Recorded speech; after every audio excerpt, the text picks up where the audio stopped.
El ex comisario Guillermo Calviño, anterior jefe de la Superintendencia de Seguridad Metropolitana de la Policía Federal, fue detenido por estar involucrado en una causa de corrupción, la misma que mantiene preso al ex jefe de la Policía porteña, el comisario Pedro Potocar. Vemos las imágenes de este ex jefe de la Federal, investigado por coimas, que quedó detenido. La información de último momento tiene que ver con la detención de Guillermo Calviño, el ex jefe de la Policía Federal, antes del traspaso a la órbita porteña de 20.000 efectivos de la Fuerza. Según trascendió, había pedido su detención el fiscal Campagnoli, fue ordenada por el juez Farías. La imputación es la misma para Calviño y para Potocar. Los acusan de ser las cabezas de una asociación ilícita que cobraba coimas a comercios de Núñez y Saavedra a cambio de protección. Nosotros manejamos nosotros. La policía, todo. Yo tengo que dar la comisión a la policía, todo. Nosotros somos la barra. 5 comisarías de la ciudad de Buenos Aires allanadas por distintos motivos, pedidos de coima, extorsión. Cada comisaría con su barra, muy bien, su cancha, ordenado. con su cancha. ¿Ves? Vos Porque estás contra ahí, el orden. Ahí hay trapitos, ahí hay reventa, ahí hay parrillas, ahí hay un negocio ilegal. Las coimas se cobraban a través de facturas truchas de la asociación Amigos de la Comisaría 35. La policía pasa cuando están todos los coches estacionados, se fija más o menos cuántos coches hay, la tarifa que se cobra. La policía también les pide... Claro. Por estas pruebas corroboradas por el fiscal José María Campagnoli, está prófugo el comisario Norberto Villarreal y quedaron procesados 4 de sus subalternos. Además, un policía fue testigo privilegiado de este sistema delictivo. Yo estaba recorriendo con el móvil y me para un hombre informándome de que no desconfiaba de la policía porque había 1 o 2 móviles ahí en el lugar y mientras los delincuentes estaban adentro. Lo más increíble que le pasó a este policía es que primero llevaron a sus compañeros sospechosos a tomarles declaración, pero después tomaron represalias contra él. Se hace presente uno de mis subcomisarios y me informa de que llevemos a todo el personal a la dependencia a tomarle la denuncia correspondiente y el señor comisario se enojó y de ahí empezaron las persecuciones. Tuve atentado en la puerta de la comisaría. Según el juez Ricardo Farías, la investigación a cargo del fiscal Campagnoli aún no terminó y los delitos de recaudación ilegal llegarían hasta las máximas autoridades de la policía. Con esa hipótesis como directiva se llegó a la detención de la comisario Susana Aveni, la misma que se hizo muy conocida cuando como jefa de la comisaría 47 se arriesgó y logró rescatar a una mujer que tenían de rehén. Él la tenía con el brazo izquierdo agarrada del cuello, sostenida, porque la señora en un momento ya le temblaban las piernas, le flaqueaban las fuerzas y pedía por favor que la soltara, y del otro lado tenía el arma apuntada hacia la cabeza. La señora desfallecía ya sus fuerzas. No tenía otra opción que decirle, déjala a la señora, déjala, soltala. Y la termina soltando. Y bueno, dice, vení vos. Le digo, bueno, voy yo, pero soltala a la señora. Sacá el arma y soltá a la señora. Y bueno, y cambiamos lugar. También siguiendo la ruta de las coimas, se suspendió al jefe de la policía de la ciudad, José Potocar. La situación del comisario Potocar está transitoriamente separado de la conducción de la fuerza. Esa medida provisoria que hemos tomado es en virtud de que ha sido mencionado en una causa que se está investigando a varios de los policías federales transferidos a la ciudad de Buenos Aires. A Potocar lo acusan de ser parte del sistema de cobro de coimas de la comisaría 35. Todos son trascendidos, comentarios. Puede ser, señores, me nombraron jefe de policía. Soy una persona honorable. Todos leyeron mi legajo. Todos sabían que si a mí me cita un juez, yo me voy a presentar y si debo estar detenido, yo voy a cumplir acabadamente con lo que me ordene la justicia. Potocar en realidad no fue a entregarse, sino que fue a declarar y a ratificar su voluntad de estar a derecho. El propio jefe Potocar se prestó a la declaración indagatoria a pesar de todas estas circunstancias que le estoy contando. Presentó un escrito aclarando su posición, un escrito que hicimos de 26 páginas, y aparte de eso se prestó a cualquier interrogatorio. Sin embargo, la Fiscalía no vino a hacerle ninguna pregunta a Potocar. Hagan su trabajo con honestidad y transparencia. Ese es el camino en el cual nosotros vamos a recorrer para mejorar la seguridad en toda la ciudad. Y de esta forma vamos a ganarnos la confianza de nuestros vecinos. Hola, ¿qué tal? Buenas noches. Bienvenidos. Esto es Tercera Posición, el programa de Rolando Graña. Vamos a estar acompañando con todo su equipo aquí en A24. Hay una información que queremos compartir con ustedes y que tiene que ver con cada una de las instancias que van a venir en relación a la detención de Guillermo Calviño. Néstor Espósito está aquí con nosotros. ¿Qué tal, Néstor? ¿Cómo estás? Eduardo, ¿cómo va? Bueno, repasamos todo lo que fue sucediendo hasta el momento de la detención, de la entrega de Guillermo Calviño, que una vez que sabía que se lo estaba requiriendo, bueno, se presenta en tribunales y queda allí detenido. El próximo lunes tendrá que declarar, pero vamos a hacer un marco general de cómo llega esta detención de Calviño. En las últimas 48 horas la causa estaba bajo secreto de sumario. Cuando hay secreto de sumario en una causa van a pasar dos cosas. O van a allanar o van a detener. Acá hicieron las dos cosas. Ajá. La detención tiene que ver con Guillermo Calviño. Era el jefe de la Policía Federal hasta hace nada. Y era el hombre que estaba destinado a probablemente suceder a Potokar en el caso de que este escándalo no hubiera llegado hasta él. ¿Por qué decimos esto? Porque en la estructura de poder que está marcando la orden de detención de todos estos funcionarios, arranca de abajo hacia arriba por Susana Abeni. Era la jefa de la circunscripción séptima, tenía a su cargo todas las comisarías de la zona. Ella aparece como organizadora o jefa de una asociación ilícita.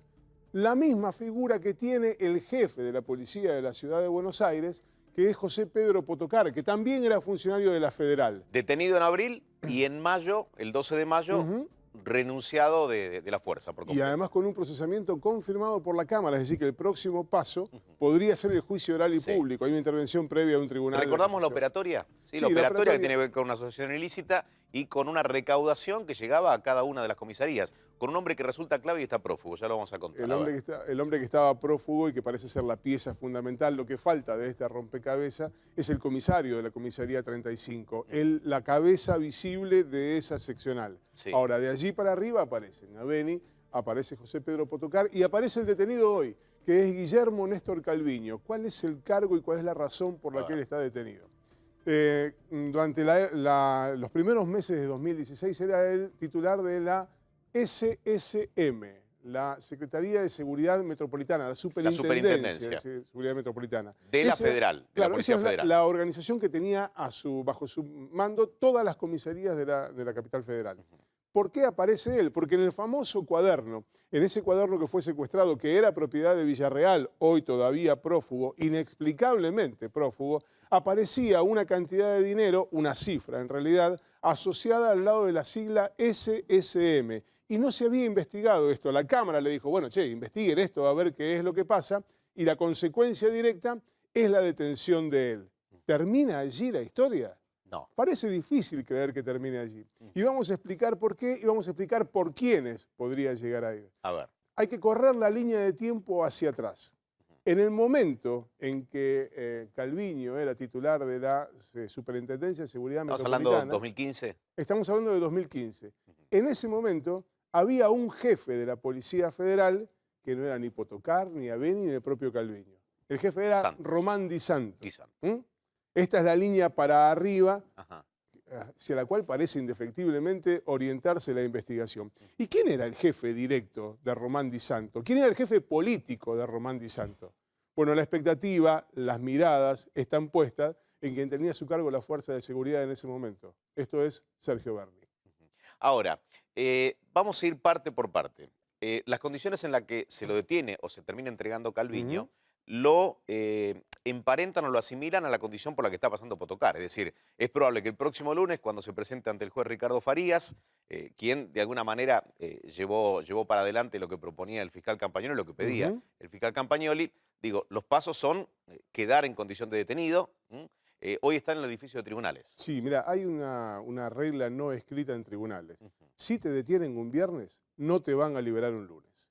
Lo más probable es que la situación de Calviño sea similar a la de Potokar y Abeni, es decir, va a quedar retenido y va a tener que pedir la excarcelación. O sea, la formalidad de la declaración del lunes no va a hacer que cambie demasiado lo que está ocurriendo hoy. No. Hablemos de Villarreal. Norberto Federico Villarreal, prófugo. Decías inexplicablemente prófugo. ¿Por qué? Villarreal parece ser la pieza que articula toda la maniobra. Villarreal era el que estaba a cargo de la comisaría y es a él a quien se le imputa haber dado las órdenes directas a sus subalternos para que fueran a cada uno de los comercios a recaudar, a buscar el dinero que hoy es eje de esta investigación por pagos ilegales. A ver, no eran pequeñas cifras, o sí, eran pequeñas cifras que hacían una suma verdaderamente importante, de comerciantes y de trapitos también, Sí. a los que se les brindaba supuestamente seguridad, pero no era así. En realidad, lo que había allí era la garantía de que quienes pagaban no iban a tener la escasa fortuna o la mala fortuna de que viniera algún ladrón furtivo y asaltara a su comercio, por ejemplo, a un restaurante cuando estuviera lleno de gente. Esa garantía la tenía la presencia de un policía y acaso algo más que la presencia de un policía. Esto es lo que buscan investigar el fiscal Campagnoli y el juez Farías. Hay un tema central en toda esta historia. Cuando el comisario Villarreal se entera que estaban detrás de sus pasos, consigue fugarse, consigue eludir la acción de la justicia y se va de la capital federal. Los testigos en la causa hablan reiteradamente de viajes de él con autos oficiales, pagando la nafta con una tarjeta de crédito corporativa hacia la provincia de Corrientes, donde tenía alguna propiedad, familiares, algún tipo de ligazón. Bueno, la pregunta concretamente tiene que ver con, ¿está en Corrientes? ¿Lo están buscando en Corrientes? Hace casi 5 meses que Villarreal está prófugo y parece ser la pieza fundamental de esta historia. Bien, Néstor. Cambiamos de tema, o de alguna manera hablamos de las fuerzas de seguridad y hablamos también de lo que ya resulta un grito de toda la sociedad, y es sentirse protegidos, contenidos, que la inseguridad empiece a recorrer otro camino. El avance de la delincuencia en los últimos tiempos ha sido verdaderamente importante y la cantidad de hechos que venimos desarrollando, describiendo a través de A24, marcan una pauta, la similitud que hay entre un hecho y otro. Y la desesperación de muchos agentes de la policía que dicen, la verdad, para el buen policía, detener a un delincuente, saber que tiene serios antecedentes, que quizás se lo estaba buscando porque había escapado de alguna dependencia y que a los pocos días recupere la libertad, eso la verdad que es verdaderamente dañino para la acción policial. La inseguridad pareciera ser una gran oportunidad para que se produzca un gran cambio. Mirá.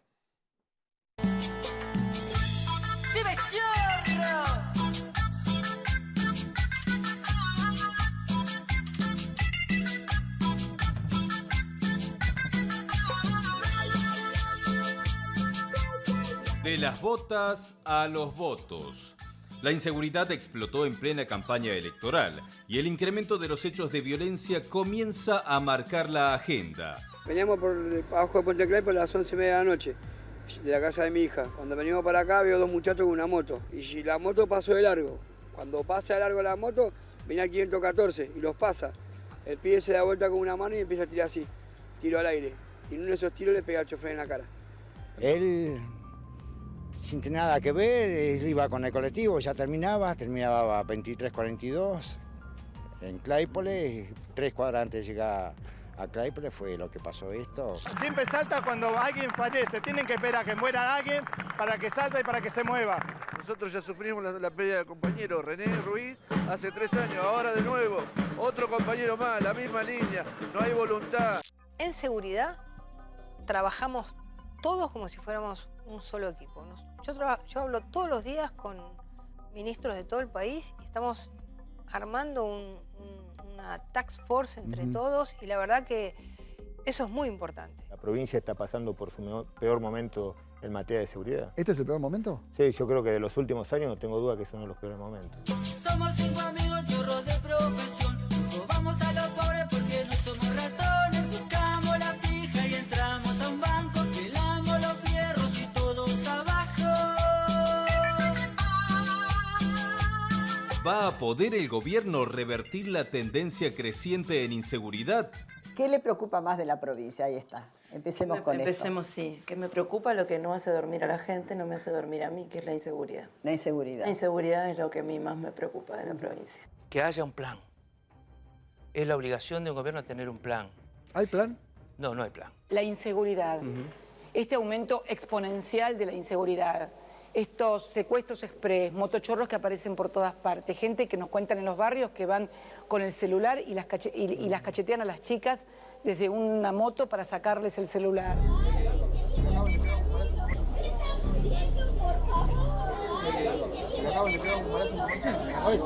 Lamentable ver a esa señora y a los chicos gritar por la muerte de su papá por estos sinvergüenzas. Eduardo era un tipo que se levantaba a las 6 de la mañana y se acostaba a las 12 de la noche y laburaba todo el día. Y se puso a vender zapatillas para tener un poco más de tiempo con la gente, con la familia. Los hechos violentos aumentan, la seguridad no mejora y el plan del gobierno para controlar el delito no aparece. ¿La inseguridad influye a la hora de votar? No le puedo decir a la gente que se lo voy a resolver rápidamente. Y la inseguridad es urgente. Yo diría que en 5 años la gente va a sentir un cambio muy importante. Todo desafortunado en la vida de este hombre, Carlos Sánchez, un chofer, como hay tantos, y yo hablaba de similitudes entre un caso y otro, entre todos los casos que venimos contando a través de A24, porque la inseguridad tiene eso, similitudes y muy pocas diferencias. Un hombre laburador, 21 años en la compañía, que se levantaba temprano, que tenía varios hijos y que hoy toda su familia lo está llorando. ¿De qué manera sucede el hecho? ¿Cómo se logra, Esteban, la detención de la única persona que está vinculada al hecho? Sí.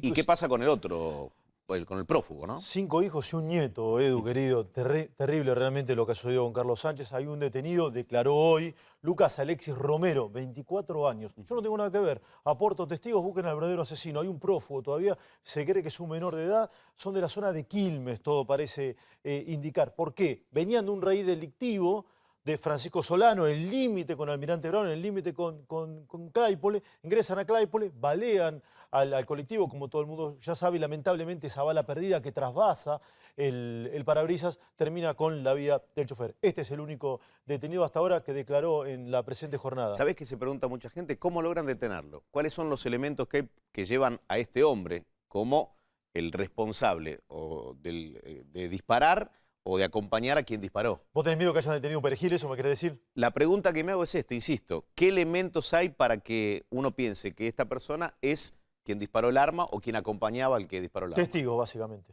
Testigos, básicamente. No hay cámaras de seguridad por ahora. Y si hay cámaras de seguridad, no han trascendido absolutamente ninguna. ¿Sí? No hay ningún tipo de filmación dando vuelta. Me juego acá que no hay nada. Me lo juego, que no hay absolutamente nada. No sucedió dentro del colectivo, ¿eh? No Porque sucedió, después ya vamos a hablar de la no. reglamentación que pidieron los colectiveros en la reunión con el gobierno bonaerense para que existan cámaras dentro del colectivo. Digo, una cámara dentro del colectivo acá no hubiera solucionado nada. Porque estos códigos de AMPA dispararon por disparar, Edu. Dispararon porque se le ocurrió que tenían que disparar. Por diversión lo hicieron. Es así. Y vos mirá algunos datos. Recién hablás un poquito de la inseguridad. Porque nos olvidamos de los policías también. En Quilmes, 2 policías asesinaron lo que va del año. Uno de la local y uno de la bonaerense, Abigail Álvarez, la última. En la ciudad de La Plata hay una policía que se debate entre la vida y la muerte. Fue baleada hace 3 semanas a metros de la zona céntrica de la ciudad de La Plata. Alicia Arce. Lo más hirviendo, caliente 100%. San Martín, caso Araceli.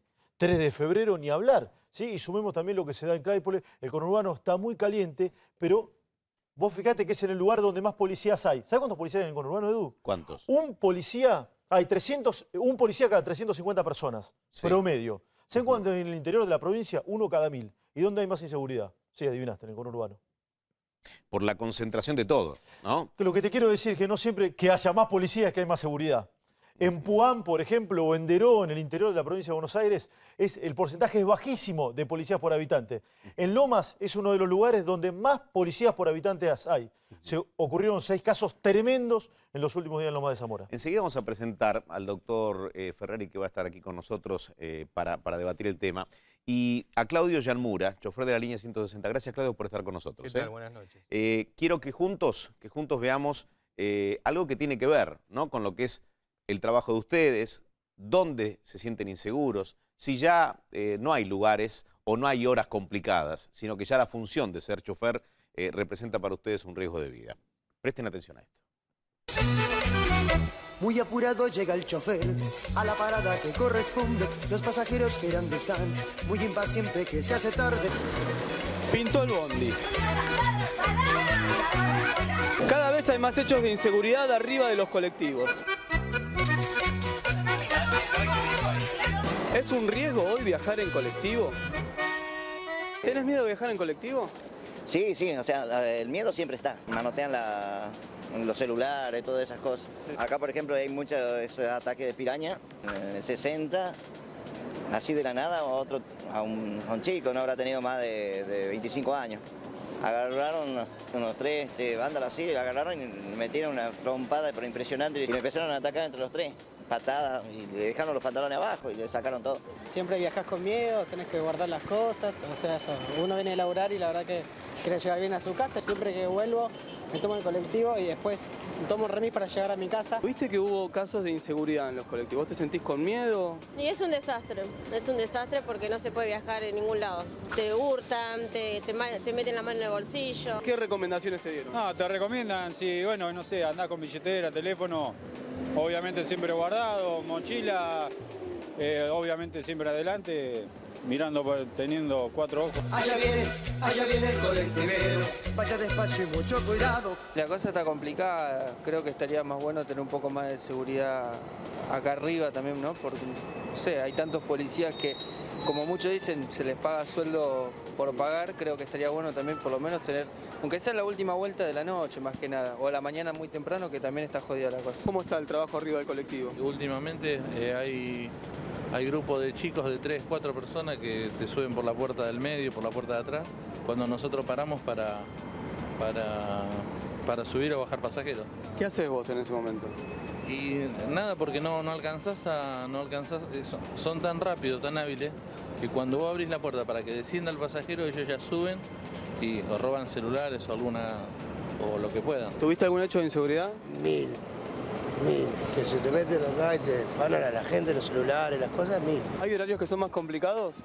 Y a la mañana bien temprano sí, es uno de los horarios también más complicados. Toda la gente que va a trabajar a veces es imposible parar por una cuestión de miedo a los pasajeros que están arriba y también el miedo de uno, ¿no? ¿Qué medida de seguridad tomás arriba del colectivo? Y trato de ponerme todas las cosas adelante. ¿Y hay algún horario que es peor que otro? Y la hora pico. El invierno es bastante, o sea, como tarde en amanecer, todo eso. ¿Es un trabajo de riesgo ser colectivero? Tiene sus riesgos. Hay compañeros que hasta 6 meses de licencia tienen por la víctima de la inseguridad, ¿no? ¿Es un trabajo de riesgo para vos? Más vale. ¿Vos de dónde sos? De Tandil. ¿Cuándo llegaste? Llegamos el lunes a la noche. Acá en Buenos Aires es la primera vez que venimos y... ¿Ya te robaron?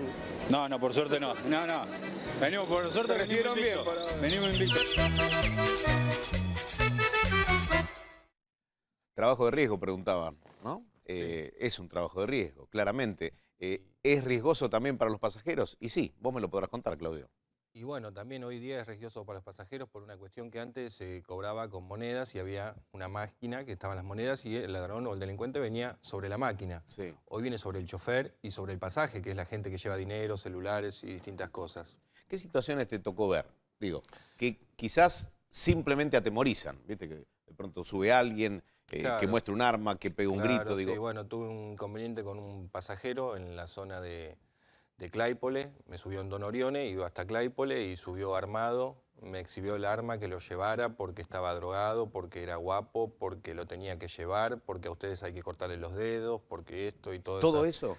Todo ese, sí. Está todo el tema verbal, ¿no? También psicológico que vos vas manejando y la tensión de tolerar que una persona te esté agrediendo verbalmente.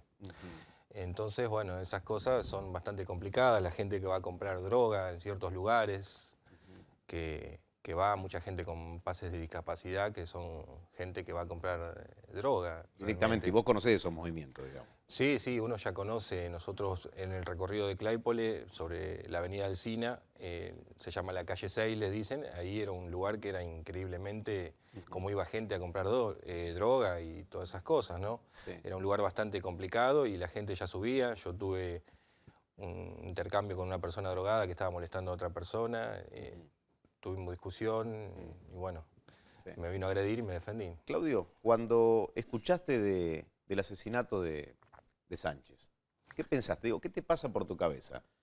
¿Pensás en tu familia? ¿Pensás en decir, y la verdad no se justifica?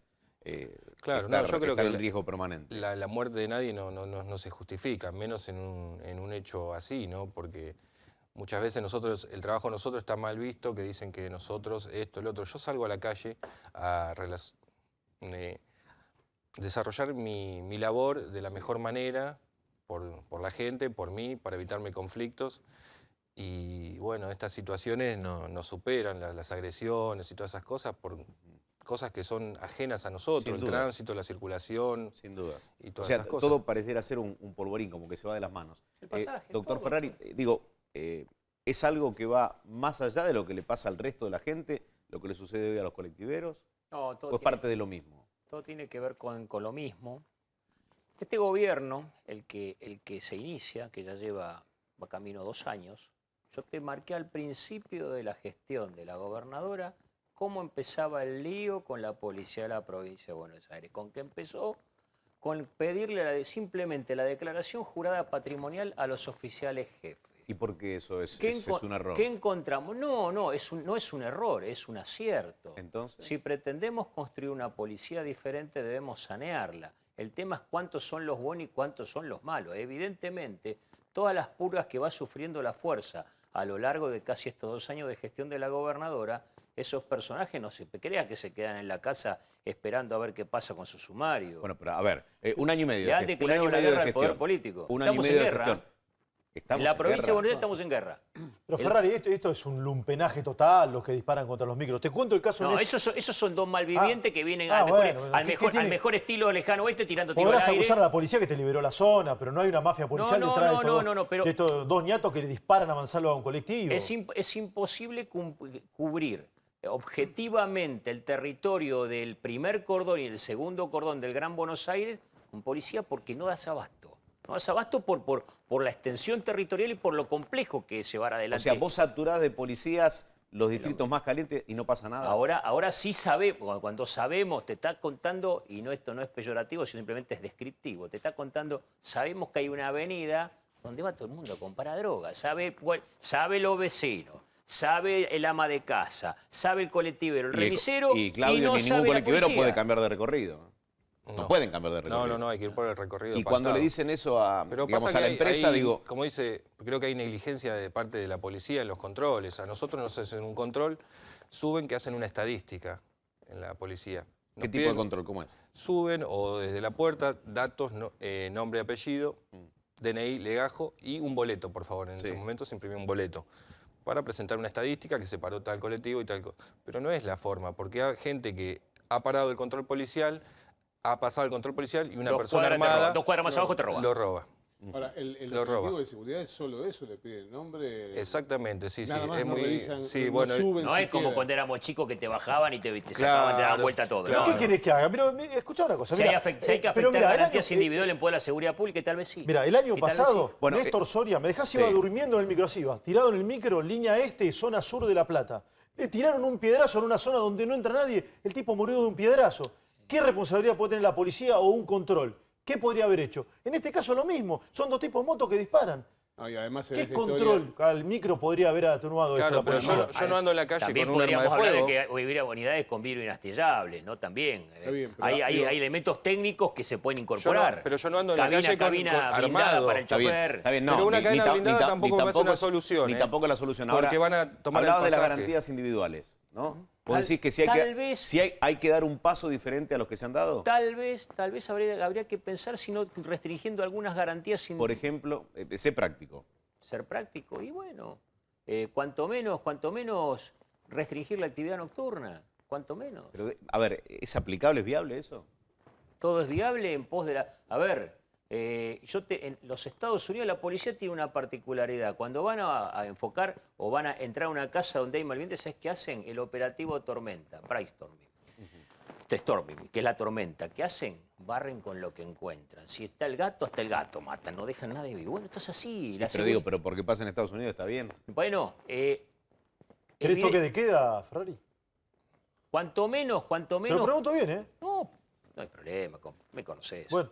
Cuanto menos creo que a grandes males, grandes remedios. Si con los métodos convencionales... Vos siempre te quedó algo que yo siempre te dije. La policía, vos me dijiste una vez, la policía no busca, la policía encuentra. La justicia es exactamente lo mismo, ¿eh? No busca a nadie, bueno, pero encuentra. La justicia libera y eso es lo que enardece también a los policías, ¿no? Si el trabajo se vuelve estéril, y a veces sí, y yo creo que cuando quieren te dejan preso por el mal aliento, y cuando quieren te largan con lo que quieren. Lo que no te entiendo, Ferrari, con respeto te lo digo. Vos estás cuestionando la policía, la formación de la policía, me hablas de una policía corrupta. ¿Esa misma policía querés que entre a los tiros a una casa o que haga las racias? No, hablo de efectivos policiales contaminados no de toda la fuerza. Evidentemente hay personas que trabajan dignamente y ganan un salario de miércoles, por eso también hay que decirlo, que cobran malos salarios. Recién ahora los dotaron de patrulleros, de chalecos antibalas. Me parece que todo tiene que ver con todo. Reformular las policías comunales. La diferencia entre un policía y Claudio, que es chofer, casi es nula. Digo, al policía lo puede matar en su condición de policía y a él lo puede matar en su condición de chofer. Entra en un barrio en la madrugada sabiendo que ese barrio es inseguro. Nosotros trabajamos las 24 horas, nosotros no paramos en ningún momento. Cualquier habitante de la provincia de Buenos Aires tiene que dar gracias a Dios cada vez que vuelve a su casa que no lo haya matado. Sí, claro, que por supuesto. Con la desventaja en el caso de los choferes que además van desarmados, que no tienen ningún tipo de protección adicional. Bueno, quizás muchos policías también encontraron la muerte por ir armado o porque le descubrieron una placa. O porque te madre. Porque el malandra siempre tiene de ventaja con la persona que va, es el factor sorpresa. Vos podés estar armado, vos podés ser experto tirador, podés ser experto luchador, pero el factor sorpresa siempre incide, siempre te saca una fracción de segundo que le va a permitir disponer sobre vos. El otro día hablaba con un abogado penalista y me dice, vos sabés que un delincuente, quien está dispuesto a matar o no sé, empezar a los tiros en el medio de la calle, le pasa pero por el costado, indiferente por completo, el hecho de que si hay pena de muerte, absolutamente, exactamente, no registra absolutamente nada. Exactamente lo mismo. O sea, por su desprecio hacia la vida de los demás y a la propia. Está claro, Edu, se incrementaron leyes Bloomberg 2004-2005. ¿Para qué y hay más seguridad, más inseguridad. Perdón. Bueno, pero entonces, ¿para qué en un año electoral empiezan a hablar del endurecimiento de pena, de bajar la edad de imputabilidad? Digo, parece que estamos en distintos ejes. Fulito para la tribuna se llama eso. En el barrio lo decían así. Bueno, en mi barrio lo decían así. Por eso, pero cuanto menos yo he visto al menos voy a hablar de la gobernadora, que fue quien me generó. Le digo, acá empezamos con la policía. Si hablamos de la policía, empezaron con la policía. Después podemos seguir con la justicia y todo lo que vos quieras. Pero evidentemente el resto de algunos personajes que hablaron en televisión, que han tenido responsabilidad institucional, y como Solá te dice, tienen que tener un plan. Felipe, ¿qué hiciste? Yo era abogado de la causa de Diego Peralta cuando le prendieron fuego a la comisaría en el Cahuela. A mí no me la va a contar Solá porque somos viejos y nos conocemos. Así que plan, y me parece que el plan es pensar seriamente qué es lo que queremos hacer con la seguridad pública. Si le queremos dar tranquilidad a los habitantes de la provincia de Buenos Aires o a los habitantes en general o privar los intereses de los malandrines. Usted habla de un plan, y un plan es por lo menos a mediano plazo, cuando no a largo plazo. Nada es instantáneo. ¿Y la urgencia hoy? Sí, lo que pasa hoy. ¿Toque de queda? ¿Quiere el toque de queda, Ferrari? No. Cuanto menos... Otras medidas han fracasado. Por supuesto. Digo, no sé, no creo que sea la solución. Pero digo, ha fracasado todo. Digo, cada uno de los responsables de áreas de seguridad, ministros, secretarios de seguridad y demás, pueden contar que el 90% de sus políticas han fracasado. Ustedes se dan cuenta, hoy nosotros tenemos espectáculo deportivo sin asistencia de público visitante. Dentro de poco, yo digo de muy poco, pese a lo que te digan, no va a haber ni público local, porque se pelean las facciones del mismo club. Esto te está hablando que evidentemente las políticas de seguridad son estériles. Claudio, si pusieran cámaras de seguridad dentro de las unidades, ¿qué les otorgaría a ustedes? Creo que la muerte no la evitaría, ¿no? Porque acá fue un caso muy particular. El otro día que nos reunimos en el Ministerio de Seguridad... ¿Estuviste? Sí, fueron los delegados, secretario gremial, gente de la zona, y bueno, prometieron eso, implementar más cámaras en el colectivo y otro tipo de control vehicular, ¿no? de la gente. O sea, vos decís que las cámaras van a servir para una posterior investigación. Para resolver una situación, pero la situación ya está instalada. La muerte ya está, claro. Claro, exactamente. Gracias, Claudio, por haber venido. No, por favor. Y bueno, gracias a ustedes por invitarme. Y bueno, nosotros lo que reclamamos, seguridad, fuimos a exigirlo de buena manera, no hubo ningún acto de violencia. Nosotros hoy estamos respaldando a la línea 514, que fue la que tuvo el problema, a modo de duelo, porque es una muerte, es algo importante. Sin dudas. Y bueno, que no tengan una imagen mala de nosotros, que no somos laburantes, no buscamos el mal de nadie, solamente cumplir nuestra función de la mejor manera. Bien. Así que enseguida nos metemos en la economía de todos los días. ¿Hay una primavera?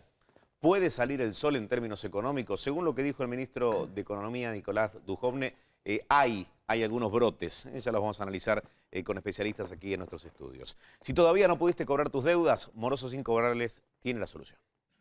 ¿Aún no pudo cobrar su deuda? Morosos Incobrables tiene la solución. Cobranzas personalizadas en todo el país. Honorarios a cargo del deudor. Correo privado al deudor y sus vecinos. No se preocupe más. A partir de este momento, el preocupado será el deudor. Llámenos 0800-345-3450. ¿Anotó? 0800-345-3450. Hasta ahora las medidas económicas tomadas por el gabinete de Cambiemos siempre han levantado polémica. ¿Qué pensás del tema tarifazos? Pienso que está muy mal, porque no es común que sea un aumento así tan de golpe, ¿no? Yo alquilo, más allá de que me aumentó un montón el alquiler, me aumentó el gas, el agua, la luz. Yo tengo un pequeño taller de costura y de poner 3 lucas que estaba pagando se me fue a 12. Así que, nada. ¿Y cómo hiciste para pagar?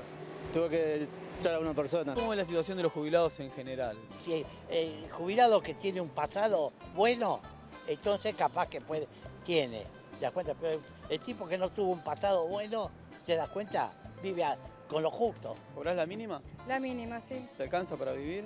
Y bueno, con un poquito de sacrificio, sí, vivo. Mi nombre es Paula Monjes, yo soy discapacitada. Tengo una maurosis del ojo derecho, que es una ceguera total del ojo derecho. Yo la cobro del 15 de diciembre del 2015 porque tengo la enfermedad del mal del Parkinson y la dejé de cobrar este mes, el 1 de junio que me tocaba cobrar. Hace 8 años que cobro una pensión no contributiva porque tengo una enfermedad congénita que afecta a mis huesos, que tiene un nombre muy raro, por eso no te lo digo. Estoy operada 9 veces de cadera. Además de las medidas, hay resultados que llaman la atención. En el 2016, las fortunas argentinas privadas aumentaron en un 10% por la revalorización de los activos financieros en el exterior y no por la creación de nueva riqueza en el país. El cálculo indica que apenas 106 familias argentinas concentran el 10% de la riqueza nacional. Paralelamente, la clase media y baja se ve afectada por la falta de empleo y el aumento de los precios. Todas las pymes la mayoría de las pymes están cerrando. En donde yo vivo, la mayoría de la gente está sin trabajo, ha quedado sin trabajo, se han cerrado las empresas. El agro está reactivando, pero también hay que reactivar, digamos, el mercado, digamos. Hay cada vez más desempleo porque se ve, a ver, uno entra a los portales de noticias y ve las colas en la fábrica, que la gente que están despidiendo y al contrario. Yo voy buscando laburo, pero es difícil, está muy difícil. ¿Vos estás buscando? Sí, busco por todos lados y siempre te llamo y no. ¿De qué buscas? Soy administrativa. Hay mucha gente que todavía en Argentina tiene ganas de trabajar bien. ¿Hubo algún despido en la empresa donde vos trabajás? Sí, algunos sí, por causas presupuestarias. ¿Sabés más o menos cuánto tiempo hacía que trabajaban? 20 años, bastante tiempo. Ya tanto en marzo como en abril, alimentos fue de lo que más aumentó. Lo que puja sobre los precios de los alimentos es el ajuste de tarifas. En el supermercado pasa que hay muchas cosas que son muy caras o a veces esas promociones que realmente no son ninguna promoción. Los supermercados son mucho más caros y sobre todo en estos chiquititos que hay ahora, no sé por qué, pero es muy caro. Sí. ¿Sos de ir a los supermercados entonces? Sí. ¿Y por qué esa cara como que...? Y porque cada vez tenemos menos en el bolsillo y cuesta todo más. Los ricos son más ricos, pero hay menos consumo y más desempleo. ¿Hasta dónde va a llegar el ajuste? ¿Hacia dónde va la economía? Y algunos datos que ya te vamos a contar con Néstor Espósito y con Esteban Trebuch.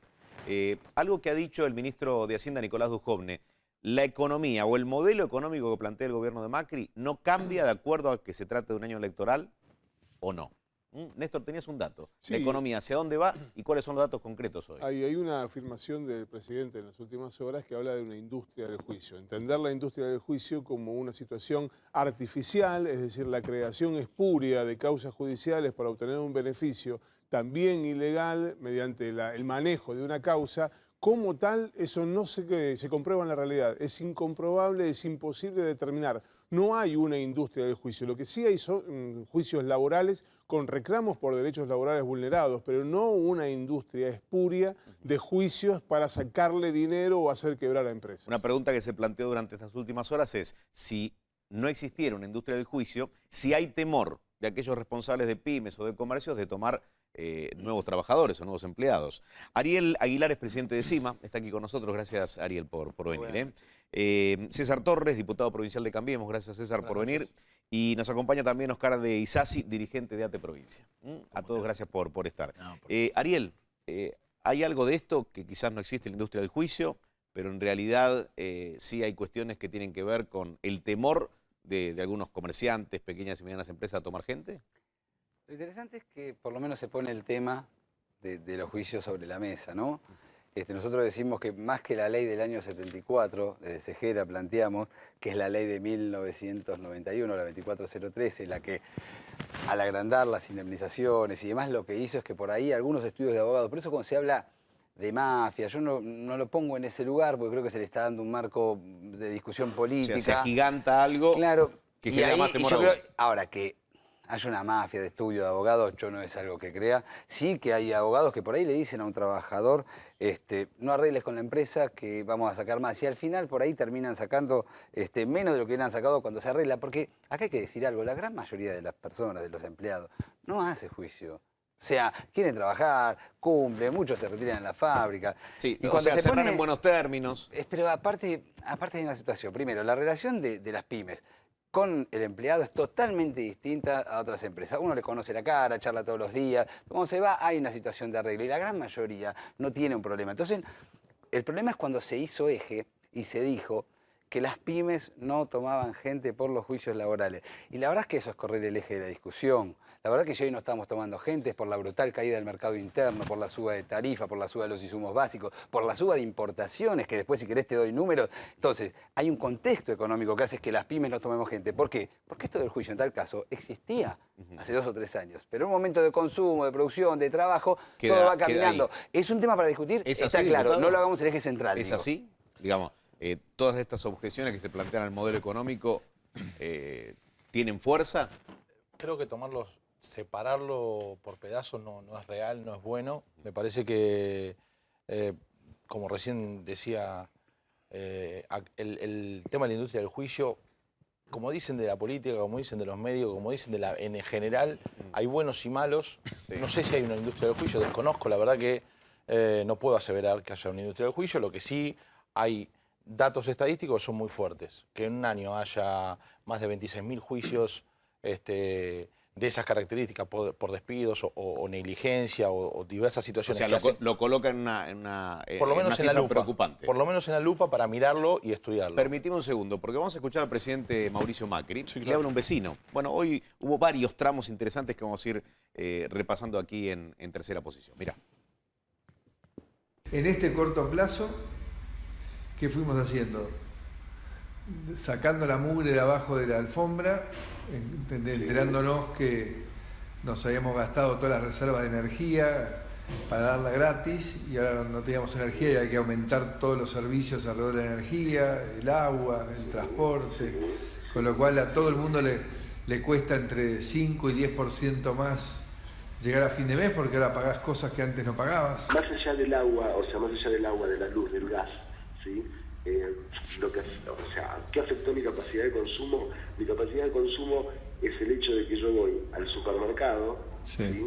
Voy al supermercado y en el supermercado de golpe me encuentro hoy con una leche que vale 26 o 27 pesos. Sí. ¿Sí? Me encuentro con que un kilo de milanesa vale 140, 150 pesos. Entonces, esa sumatoria de todos, pero no obstante, más allá de todo eso... Pero estos últimos 2 meses, ¿no notaste que la inflación calmó? No, sí, seguro, sin dudas.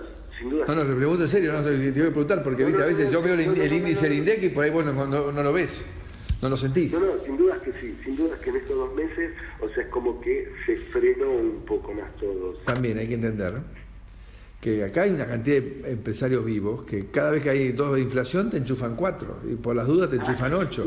Entonces, y como el sistema está cerrado, lo que heredamos es un país cerrado, el tercer país más cerrado del mundo, los tipos no tienen competencia en la importación. Entonces uno quiere cuidar el empleo de los argentinos, entonces es muy restrictivo con la importación, pero lo que te termina pasando es que el precio del mercado local vale el doble que el del chileno. ¿Viste que por eso todo el mundo se va a Chile a comprar los fines de semana? A ver, es una mecánica que es muy, muy habitual. ¿no? En el gobierno, en Cambiemos, en la provincia de Buenos Aires también. Sergio, que es quien hablaba con el presidente, le escribe una carta. Sí, hay una nueva lógica de comunicación indubitablemente en el gobierno. El timbreo es una, esta es otra. Sí. Hablarle directamente a los vecinos. Un vecino le manda una carta y dice, vos me defraudaste, yo voté una cosa y me estás dando otra. Bueno, me sentí tocado, le dice Macri y lo llamó por teléfono. Sí. No hay nada inocente, esto está todo grabado. Él después lo subió a su cuenta de Facebook. Pero a todo el ver, mundo. el vecino le puede decir, asimilé la suba del gas, asimilé la suba de la luz, me voy acomodando con el agua, pero, digamos, me cuesta cuando voy al supermercado. ¿Qué pasa? Lo que dijo, la verdad que yo no lo escuché ahora, todo, había escuchado una parte. Y está grave el tema porque otra vez no centramos la cuestión en el lugar donde tiene que estar.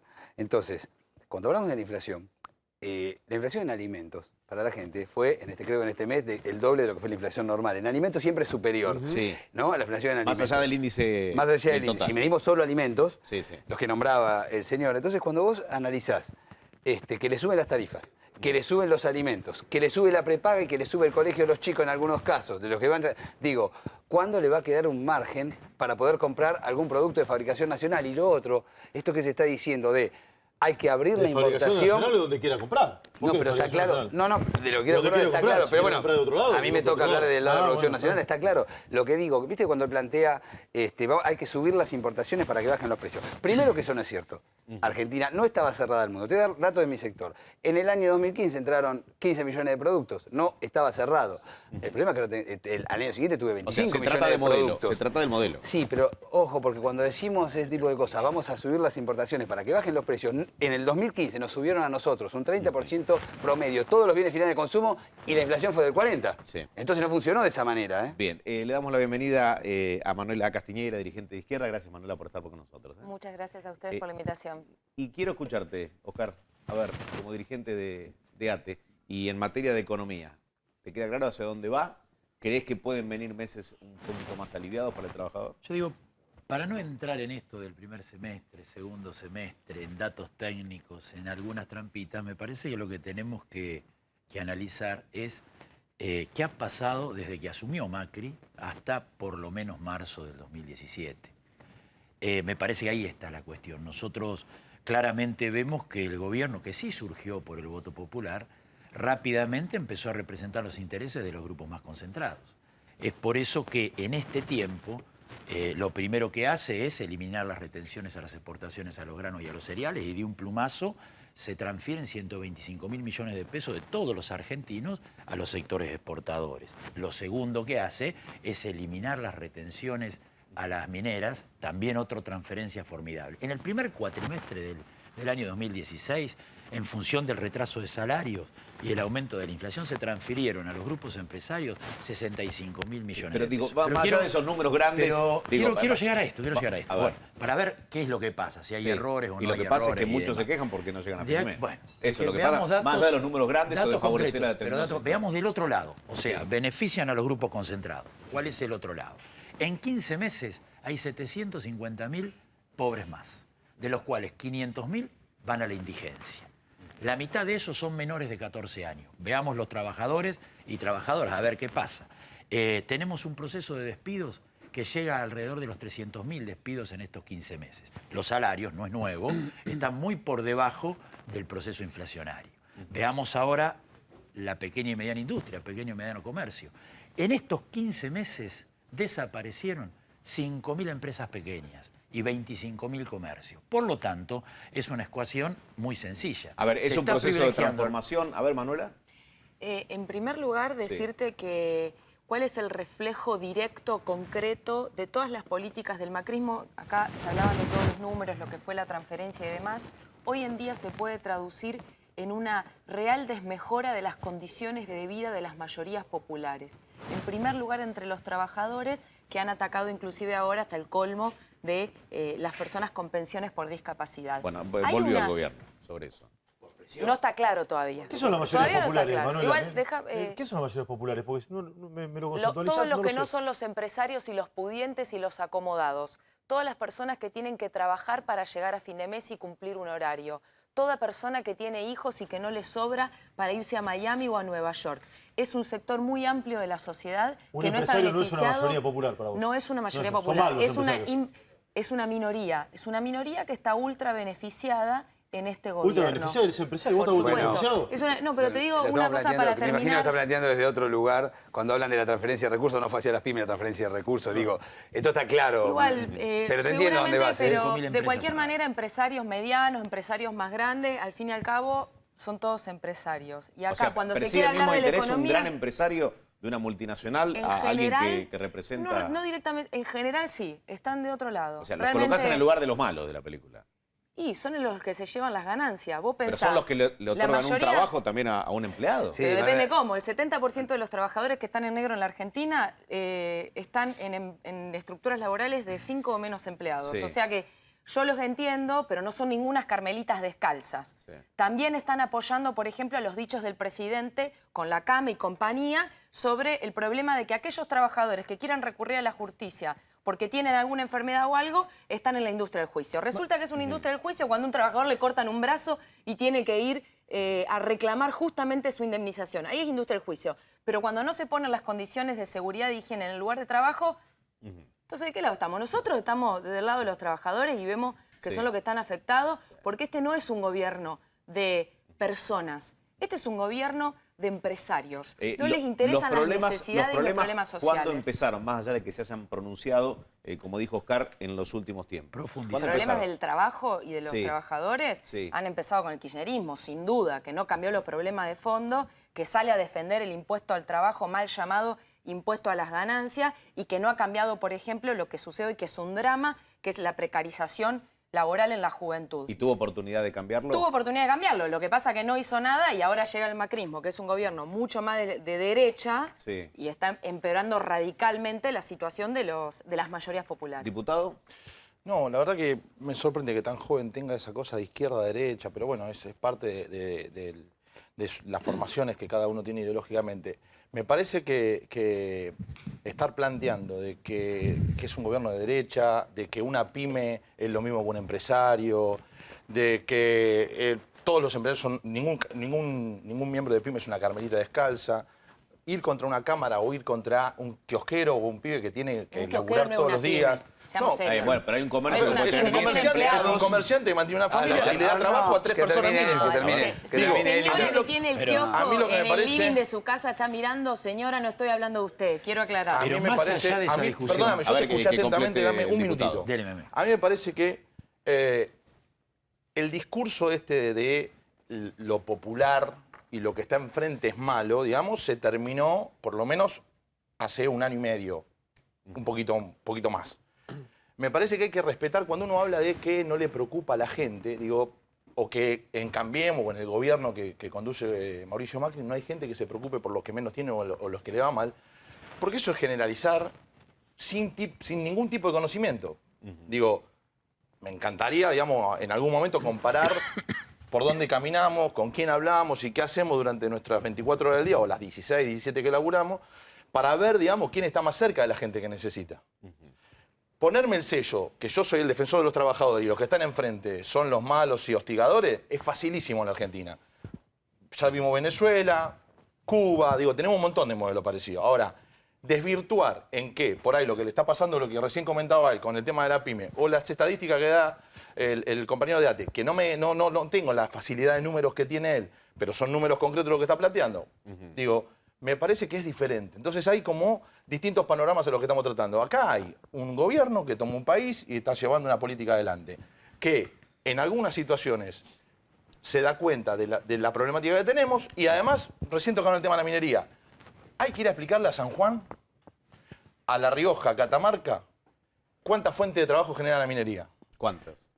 En San Juan miles, más de 20.000 familias trabajan. O sea, ahí se produjo en ese sector una revolución. Detalle mínimo. Lo que digo es, para que no me corran con el tema de política ambiental, el control, estoy hablando una política minera, con control ambiental, con responsabilidad social, etcétera, etcétera, etcétera. Igual no nos apartemos, Ariel, una línea sobre el tema y sobre lo que decía Manuela recién, ¿no? No, a mí, por ahí a diferencia de él, a mí no me molesta para nada la discusión de matriz ideológico. Me parece válida Y me parece que las pymes, por ahí, Manuela, yo lo que te no tiene sustento, no tiene sustento. Depende, no, depende. Yo le escuchaba a Manuela con respeto, pero no tiene sustento. Ella dice, nosotros representamos a los trabajadores. Yo le quiero contestar. No se sienten representados por ustedes, sacan menos del 1% de los votos. ¿Cómo explicar? Eso no es así.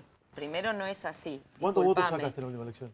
La izquierda en su conjunto representa la cuarta fuerza a nivel nacional. No importa, porque nosotros en la cotidianidad formamos parte de lo que todos estos sectores le dan la espalda, que son los 100.000 trabajadores que marcharon y le vendieron el atril a la CGT por Mercado Libre. No tiene nada que ver eso. Por algo debe ser, los trabajadores no se sienten representados por ustedes. Vos no tenés idea de lo que fue la elección en la provincia de Buenos Aires. No se sienten Así que representados la oposición multicolor, de la cual formamos parte, tuvo un porcentaje de votos enorme comparado con el aparato sindical y el fraude electoral que hicieron, incluido en La Plata, el Suteba de Baradel.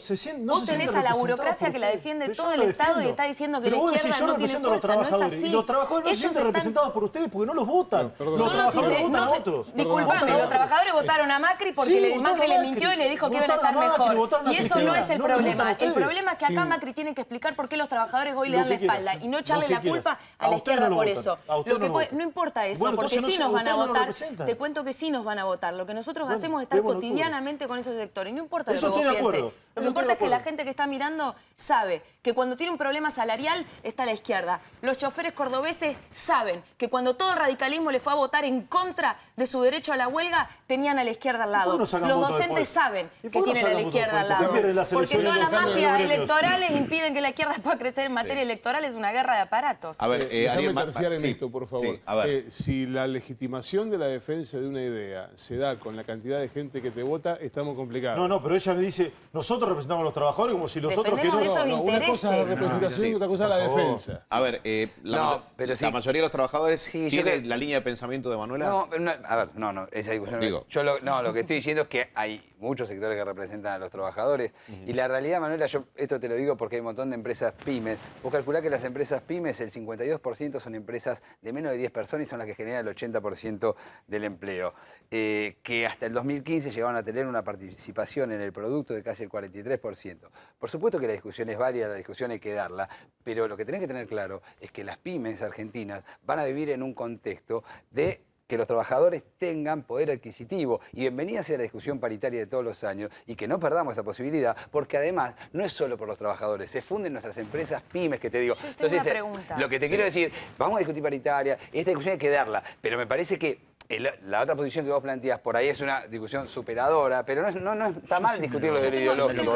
Me permiten, porque quiero plantear... Pero para terminar, si me lo permitís, más allá de las contradicciones que existen, y que son y muchas entre las pymes y los trabajadores y trabajadoras, lo cierto es que el gobierno no gobierna ni siquiera para las pymes, gobierna para los grupos más concentrados. Gobierna para los sectores ligados a las transnacionales. Esto es así. Puede decir que hoy se queja tanto el propietario de una pyme como el empleado que trabaja para esa pyme. Eso no elimina las contradicciones que hay entre los trabajadores y trabajadoras con los empresarios. Bien. Lo que sí queda claro que este gobierno gobierna para los grupos más concentrados. Y tiene eso un es absolutamente falso. Y tiene lo podemos explicar en números. Punto y seguido. Ahora lo continuamos, Manuela. Ahora lo continuamos, ¿sí? Porque quiero también hablar e incluir el tema de los políticos cuando salen a la calle, y del presidente cuando sale a la calle, qué sucede, qué recibe de la gente, ¿sí? Les cuento algo. Life Group es la única empresa que asesora víctimas, abogados y también empresas. Life Group es la única empresa en Argentina que efectúa relevamientos de siniestros en vía pública, determinantes para la resolución efectiva en todo tipo de accidente. Contáctese al 4373-4499. Por mi accidente yo elegí a Life Group. Por mi accidente yo también elegí Life Group. Está yendo en un camino completamente equivocado, pero haga lo que haga, le venimos a decir acá que no vamos a aceptar seguir en esta situación. Y cada vez más van a ser las personas que cuando quieran ir a hacer un show para sacarse fotos y salir mañana en los canales de televisión y en los medios de comunicación a los que ustedes les pagan para que vengan a cubrir sus presuntos actos de gobierno, van a enterarse de lo que está pasando.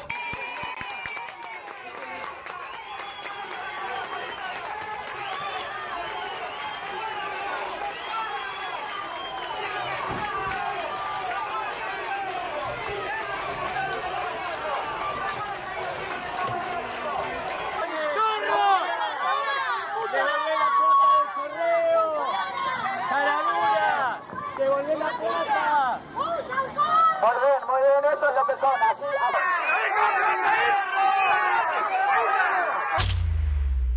¿Esto es parte de la grieta o parte de gente con necesidades que sale a enfrentar al presidente de la Nación, a la gobernadora, a un ex primer mandatario, a un político, a un diputado? A ver, ¿cuál es tu lectura de esto que ha ocurrido? Mira, me parece que es parte de lo que pasa en la Argentina y en la política y en general te diría que en mucho más ámbito.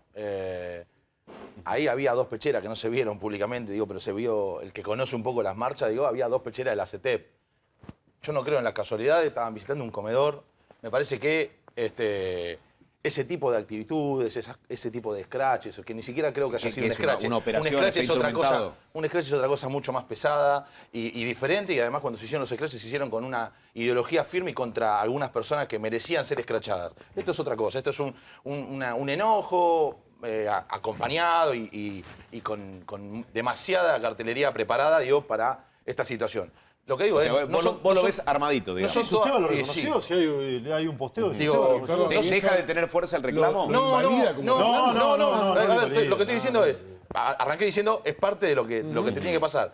Tenés buenas noticias y malas noticias. Yo te digo, está eso, y yo te puedo decir, estuvimos caminando San Martín, en el barrio que se conoce, digamos, como Ciudad de Dios, el 13 de julio, en un sector que no tenía agua, ahora tiene agua, le falta un montón de cosas, y digo, toco San Martín porque no está gobernada por Cambiemos, digamos, y la verdad que la gente salía con ánimo de decir, bueno, nos van a dar una mano, qué bueno que hayan venido, acá no se mete nadie. Entonces digo, y ahí no había esta cámara de SM, que también de hecho es de San Martín, SM. O sea, ¿está todo teñido del año electoral también? No, es la bronca. Me parece que es evidente. El gobierno puede elegir seguir dándole la espalda a los reclamos populares y seguir con digamos, razón que tiene a escuchar lo que está pasando. Pero la provincia de Buenos Aires lleva meses con la paritaria docente abierta y el miércoles hubo una movilización y hubo un paro con un acatamiento altísimo. Y el viernes pasado también parcial, aunque muy fuerte también, de todos los UTEBAs opositores.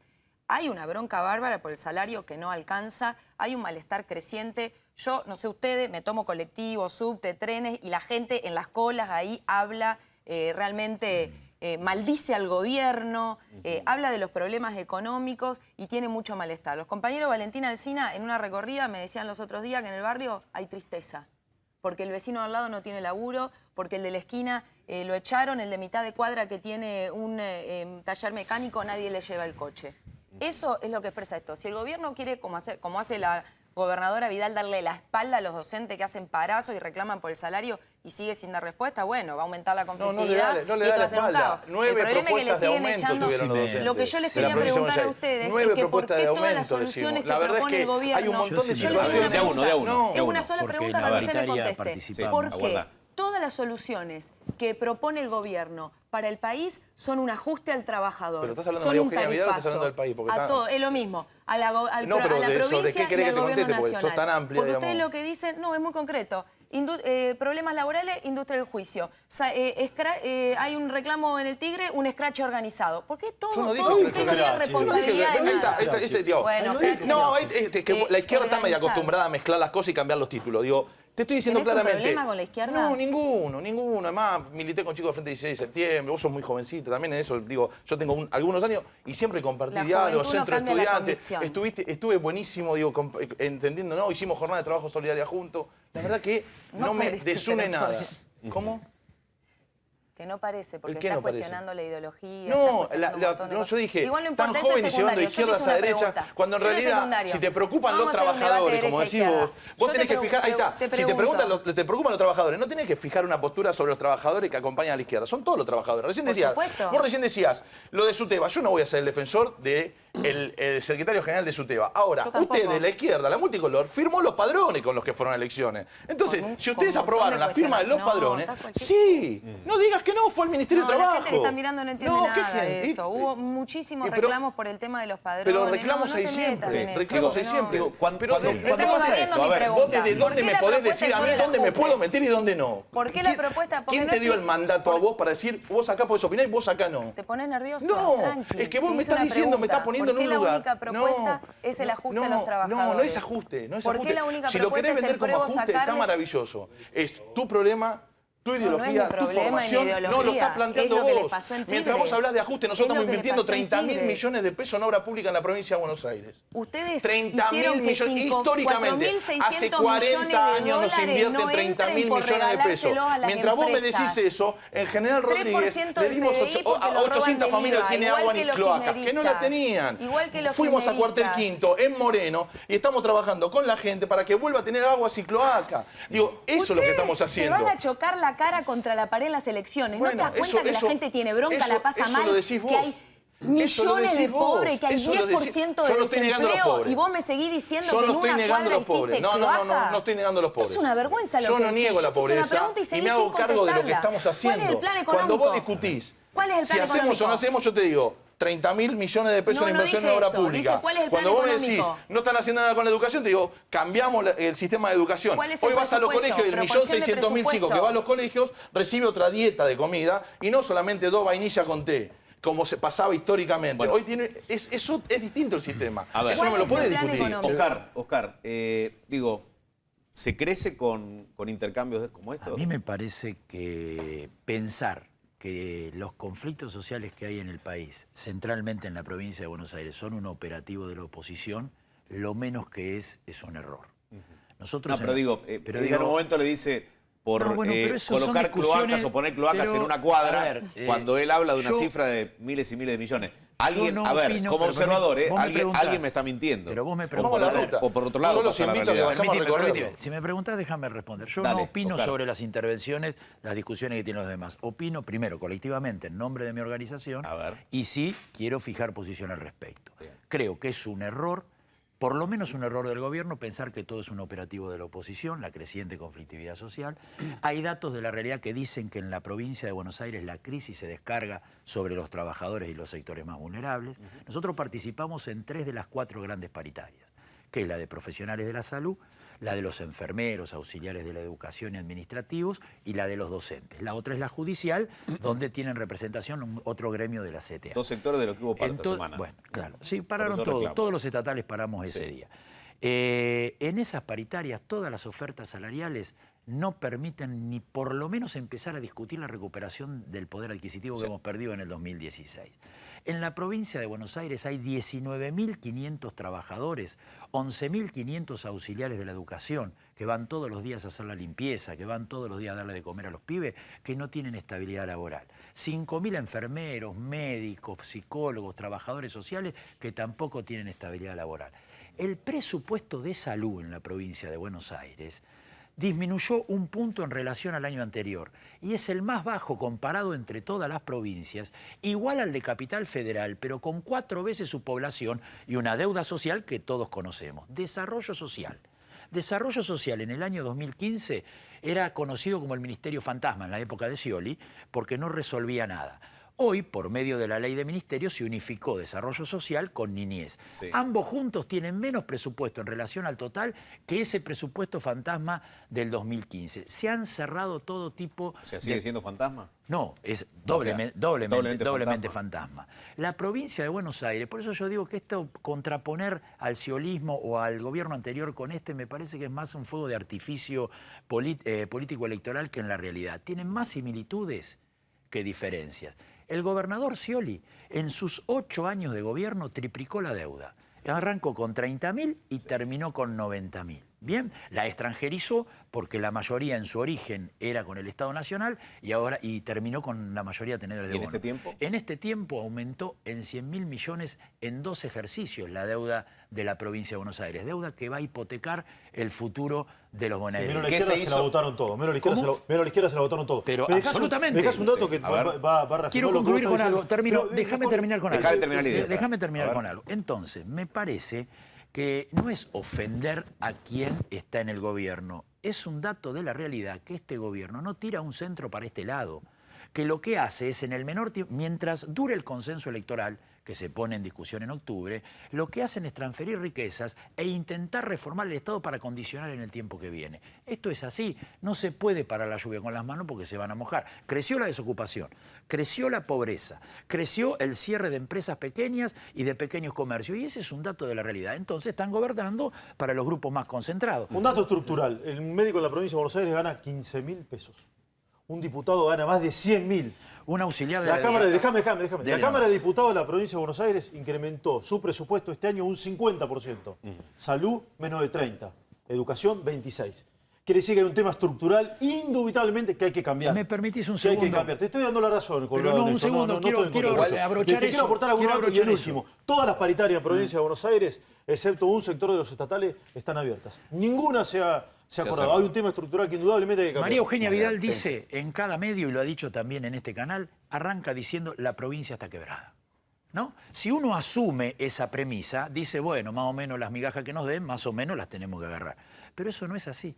La provincia genera el 38% de la riqueza del país. Lo que está terminado es un Estado que solo se queda con el 18% de esa riqueza para redistribuir entre todos los bonaerenses. Fue esa misma gobernadora Entonces, la que fue a Nación a pedir el Fondo de Reparación Histórica de la provincia. Fue la misma gobernadora. ahí se alinean los planetas. El gobierno de Capital, de la provincia y de la Nación son del mismo signo, los votaron con la misma promesa. Háganlo, no vayan La Cámara a de reclamar. Diputados no la maneja Cambiemos. Pero la Cámara de Diputados, los diputados son de todo partido político.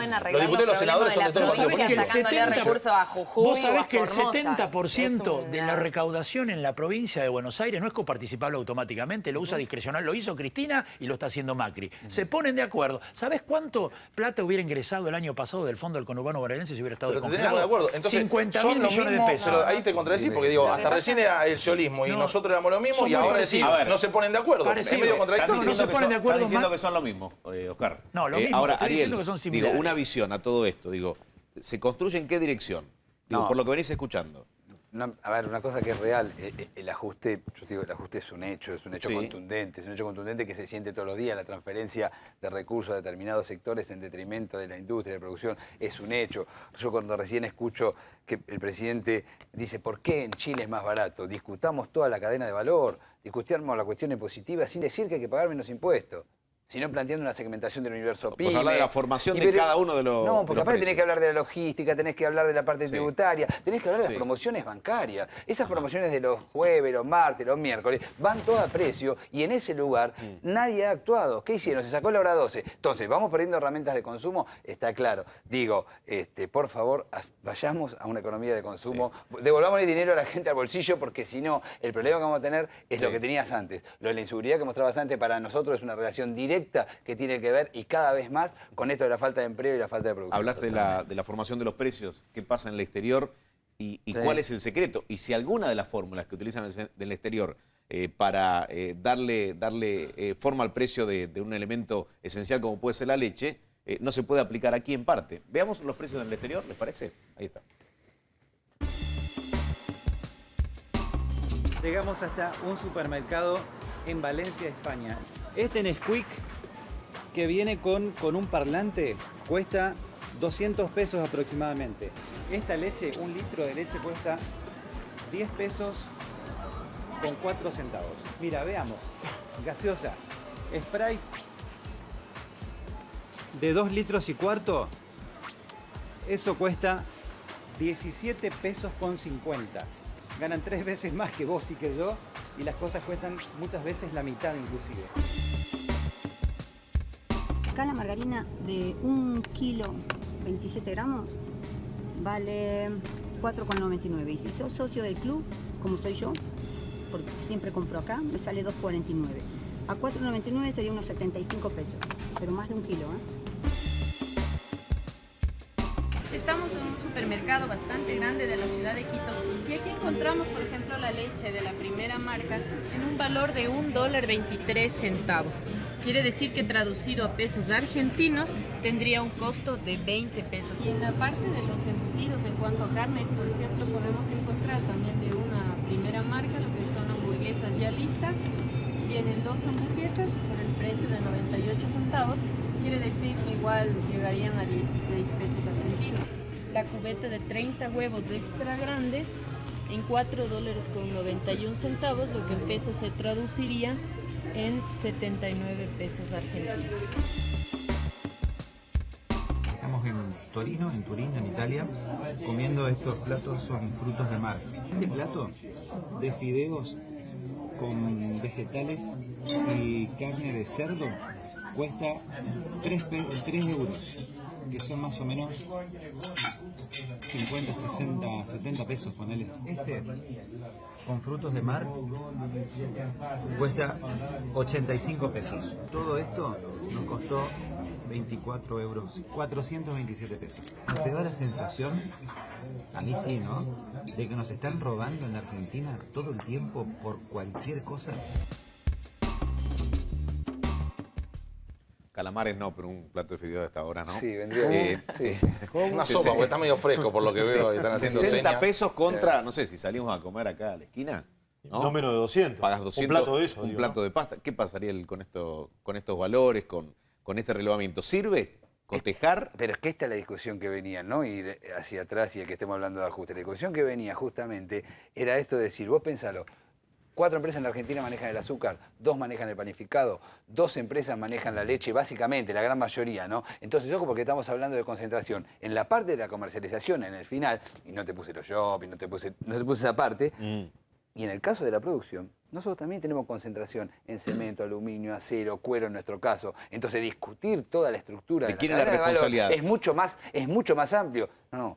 Acá lo que tenés que sentarte, si de verdad querés atacar este tema, es estudiar toda la cadena de valor con todos estos ítems que yo te di. Del principio al final, la parte tributaria, porque yo escuchaba a Manuela recién decía, allá no tienen el IVA. Pero yo creo que acá vos le sacás el IVA y no generás esa te puede cambiar algo. Lo que estoy diciendo es que no cambias. No, yo no dije eso. Pero yo lo que estoy diciendo, pero yo le digo que la parte tributaria, nosotros tenemos un ejemplo que es básico, te lo digo rápido. ¿Por qué hay que reestructurar la cuestión tributaria y no dejar de pagar impuestos? Porque si no, ¿cómo sostener un hospital? Hablemos de cosas serias. Ponémelo en términos. en Mira, términos. básicamente una empresa pyme, lo voy a poner ahí, Sí. una textil, factura 20 millones de pesos, vamos a poner un número, y tiene 50 empleados. ¿Ah? Un importador factura 20 millones de pesos y tiene 3 empleados, no pueden pagar los mismos impuestos porque este redistribuye de diferente manera. Entonces, vos lo que tenés que uno hacer... se hace rico, cuando el vos otro- ves que el viene... otro- No, pero además, cuando vos... Aparte redistribuye distinto, pero cuando vos ves que, por ejemplo, baja la recaudación en bienes personales, en ganancias, claramente, en este momento hay una estructura tributaria definitivamente regresiva. Por eso te digo que no es solo la parte del IVA, sino que hay mucho para discutir Lo de que esa pasa es parte. que hay que mirar 2 aspectos del tema. En primer lugar, el problema del IVA. Todos estos productos que se estaban mostrando, sobre todo cuando muestran los de consumo masivo, como son la leche, en el caso de Argentina se le suma el azúcar y la yerba, no tienen el grabado impositivo que sí tienen en la Argentina. ¿Por qué eso es terrible? Porque son los productos que los sectores populares, los más empobrecidos, mayormente consumen. Argentina tiene, el Estado en este momento, la principal fuente de recaudación, ¿cuál es? El IVA, el impuesto a los pobres. Y al mismo tiempo, comparemos otro contraste, porque todos dicen, hoy también en la reunión que esta semana tuvo Macri con la UIA y demás, uno de los puntos del temario era el problema tributario. Argentina es el 5º país del mundo en evasión impositiva empresaria. Entonces, ¿el problema cuál es? El Estado no persigue a quien tiene que pagar impuestos, se lo quita compulsivamente al pobre y se lo quita compulsivamente al trabajador en el impuesto a las ganancias en la 4ª categoría porque se lo roba directamente del recibo de sueldo y no busca a los empresarios. Entonces, la verdad que si el empresario paga o no paga impuestos, no lo paga. Manuela, gracias por haber venido. Oscar, lo mismo. Gracias a ustedes. por las cifras que han aportado y también porque me parece que la discusión sirve. Siempre. Más allá de chicanas, ¿no? No, siempre. ¿Hubo alguna chicana? Pero ya está. No, a ver, es parte... La verdad que me parece que desde el disenso y con diálogo se construye. Una cosita, si Sí, me lo lo permitís. último, ¿eh? Hay 200 grupos económicos en la Argentina que ganan cuando la economía crece, cuando la economía se estanca y cuando la economía decrece. Ahí hay que ir a buscar los recursos para redistribuirlo entre todos los argentinos, no tengas ninguna duda. Ariel, gracias por haber venido. ¿eh? Muchísimas gracias. Pasamos ahora a otro tema y vamos a hablar del presente de la Fundación Felices de los Niños y también del futuro, con un informe que te va a presentar Esteban en segundos nada más. Prestale atención a esto.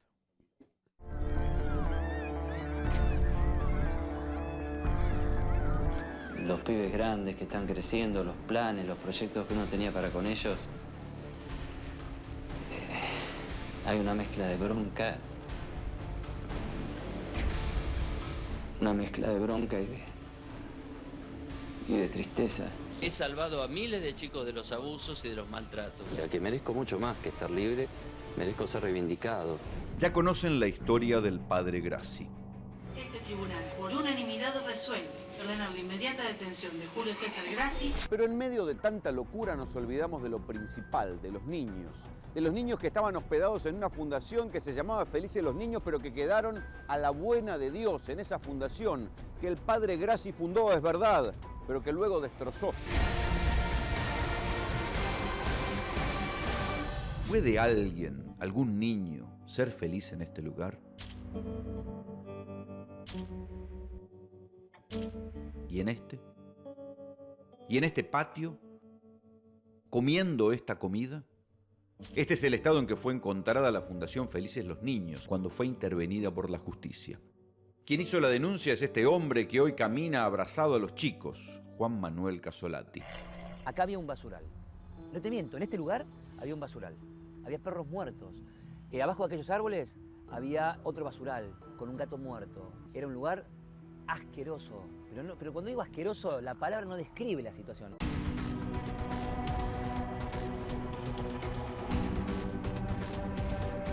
Cuando yo vine acá me encontré que no era un lugar convivencial, era un lugar donde los chicos estaban mal.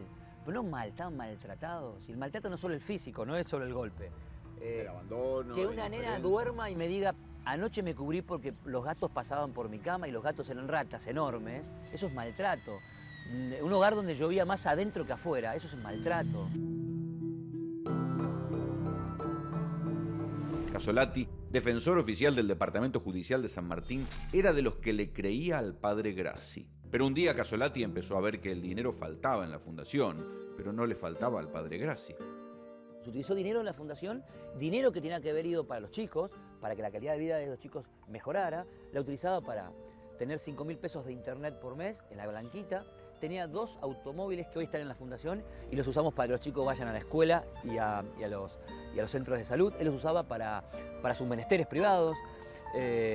Va a juicio oral en 2 o 3 meses y pagaba además 12.000 pesos por el alquiler de la Blanquita. Pero un día Casolati no aguantó más y decidió denunciar al padre Grassi por malversación de fondos. Claro, Casolati no era un denunciante cualquiera, sabía investigar, siguió al padre Grassi todo el tiempo necesario hasta poder demostrar que las donaciones que se desviaban de Felices los Niños iban a parar a la cárcel de Campana para que Grassi se pudiera dar la vida de un preso VIP. Usaba el móvil la Ford 100 que la fundación usa para las compras, para llevarle comida calentita a Grassi porque él no comía la comida de la unidad. Cuando se descubrió el desvío de las donaciones, el gobernador Daniel Scioli dispuso intervenir Felices los Niños, pero mantuvo a Casolati en su puesto. ¿Cuántos pibes hay acá? Tenemos 50 chicos hoy sin cuidados parentales, durmiendo, viviendo todos los días, con la dinámica de tu hijo, de mi hijo. Y esta es la mirada distinta. Hoy nosotros lo vemos como nuestros pibes, nuestros hijos. Y esto me parece que fue lo interesante.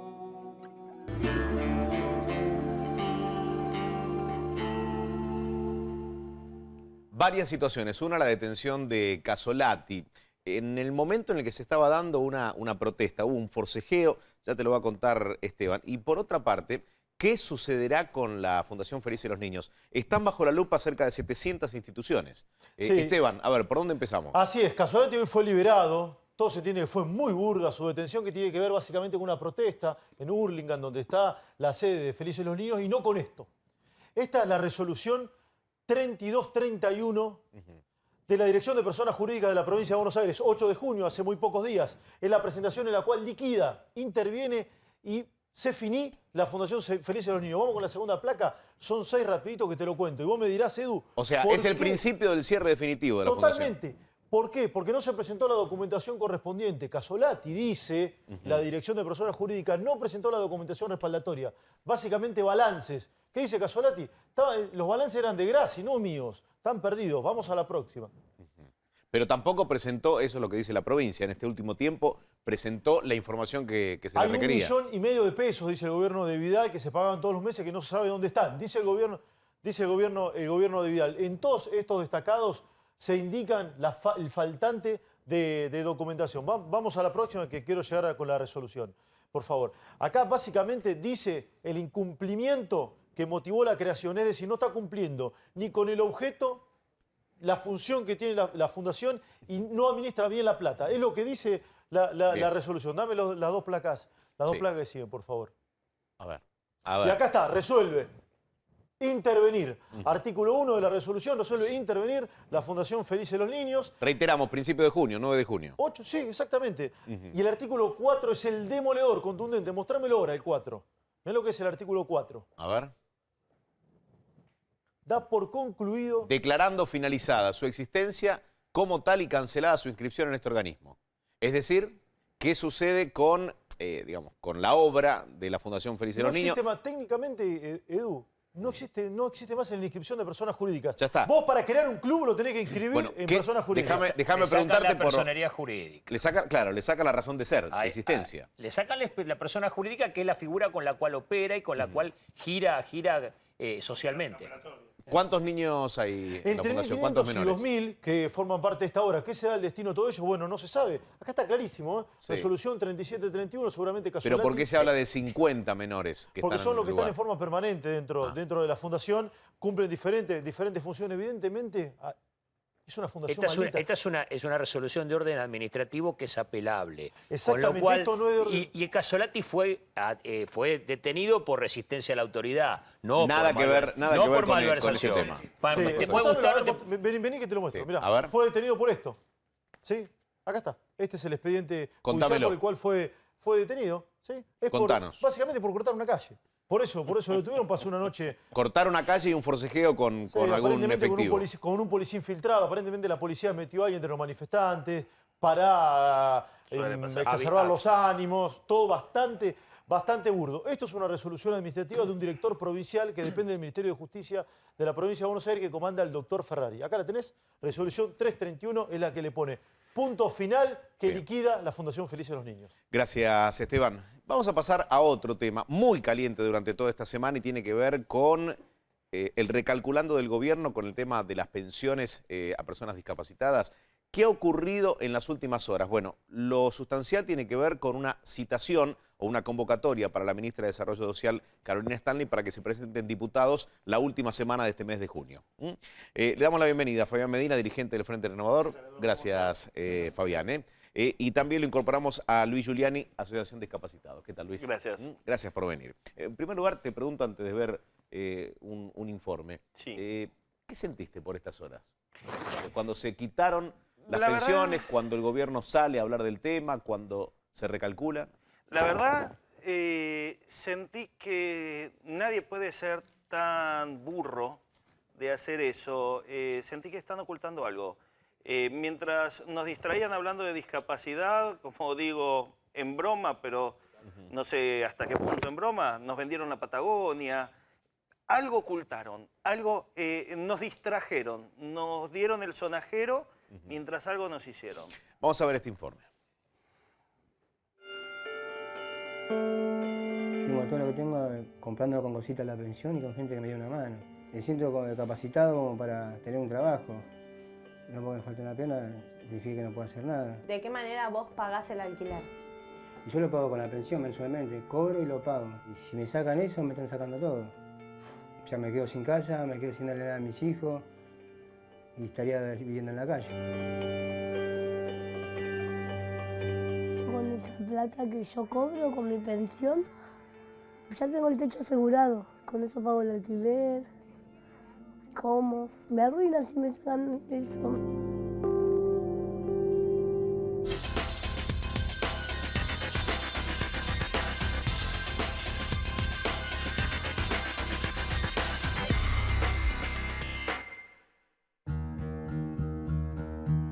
¿Pensión de qué tenés? Pensión de discapacidad. ¿Y cuánto te dan por la pensión? Son 4.000 pesos que, bueno, a mí me sirve. ¿A vos qué te pasó que tenés una pensión? Y quedé en el enfrentamiento acá en el barrio, que hubo un tiroteo en el 2003 y le perdí la pierna.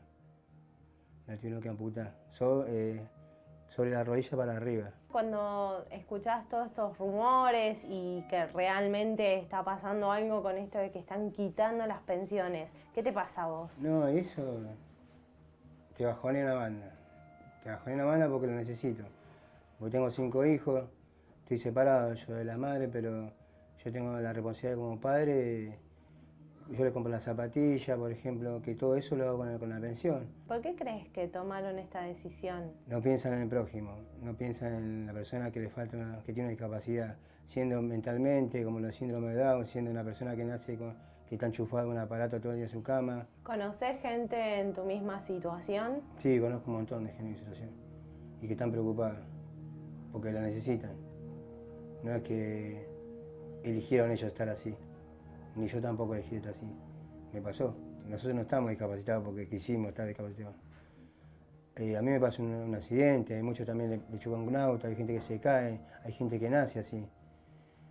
Tiene que ser un poquito más ser humano, pensar en la gente y pensar que somos todos iguales, no porque te falta una pierna o algo, somos diferentes. Porque ellos mismos te incapacitan al no darte trabajo. Porque uno dice, ¿por qué no te buscas un trabajo o algo? Yo salgo siempre a buscar trabajo, pero vuelvo peor de lo que salí. Y al otro día me levanto sin ganas y peor. Y a veces un ganas de llorar, hay muchas trabas. La sociedad te pone muchas trabas. Que nos den la posibilidad de trabajar. Si él no quiere que tengamos una pensión, que nos den trabajo. Sacar una pensión, pero dar un trabajo legal y que tengamos un salario para nuestros hijos. Porque todos los discapacitados queremos trabajar. No nos sentimos bien a cobrar la plata de arriba. Estamos cobrando por una cosa que nos pasó, un accidente. Hay gente que cobra porque nació así. Pero si nos dan la oportunidad de trabajar, trabajamos. ¿Cuándo tramitaste vos la pensión por discapacidad? En el 2014. 3 años. ¿Y a partir de ahí cambió un poco tu vida? Sí, porque me ayudó un montón. Aparte yo vivía en un hogar con mi hijo. Ahí ya cobrando eso, ya era otra cosa, no tener nada, ¿viste? ¿Y cuándo te enteraste vos de esto? Mirando la tele. Mirando No Te Llega Ayer, creo. ¿Y qué escuchaste? Escuché que iban a sacar todas las pensiones. Que el presidente iba a sacar todas las pensiones. ¿Cuál es el problema puntual que tenés vos? En los pulmones. Una enfermedad crónica en los pulmones. No tengo capacidad para hacer nada. Camino 2 cuadras y ya me agito. No puedo levantar nada pesado. Subir, bajar escaleras. Ahora estoy... Yo me voy a recuperar, ¿viste? Pero ahora estoy recién, ¿viste? Empecé ayer. ¿Cada cuánto te agarran estos ataques así? 5 meses. Ahora estoy con unos medicamentos fuertes. Así que estoy acá en cama y esperar curarme. ¿Y qué pasa si, por ejemplo, el mes que viene no llega la pensión? Me muero. Sí, porque es como que me quitan todo, lo único que tengo. ¿Crees que se va a revertir esta situación? Pienso que sí. Sí, yo pienso que sí. Ojalá.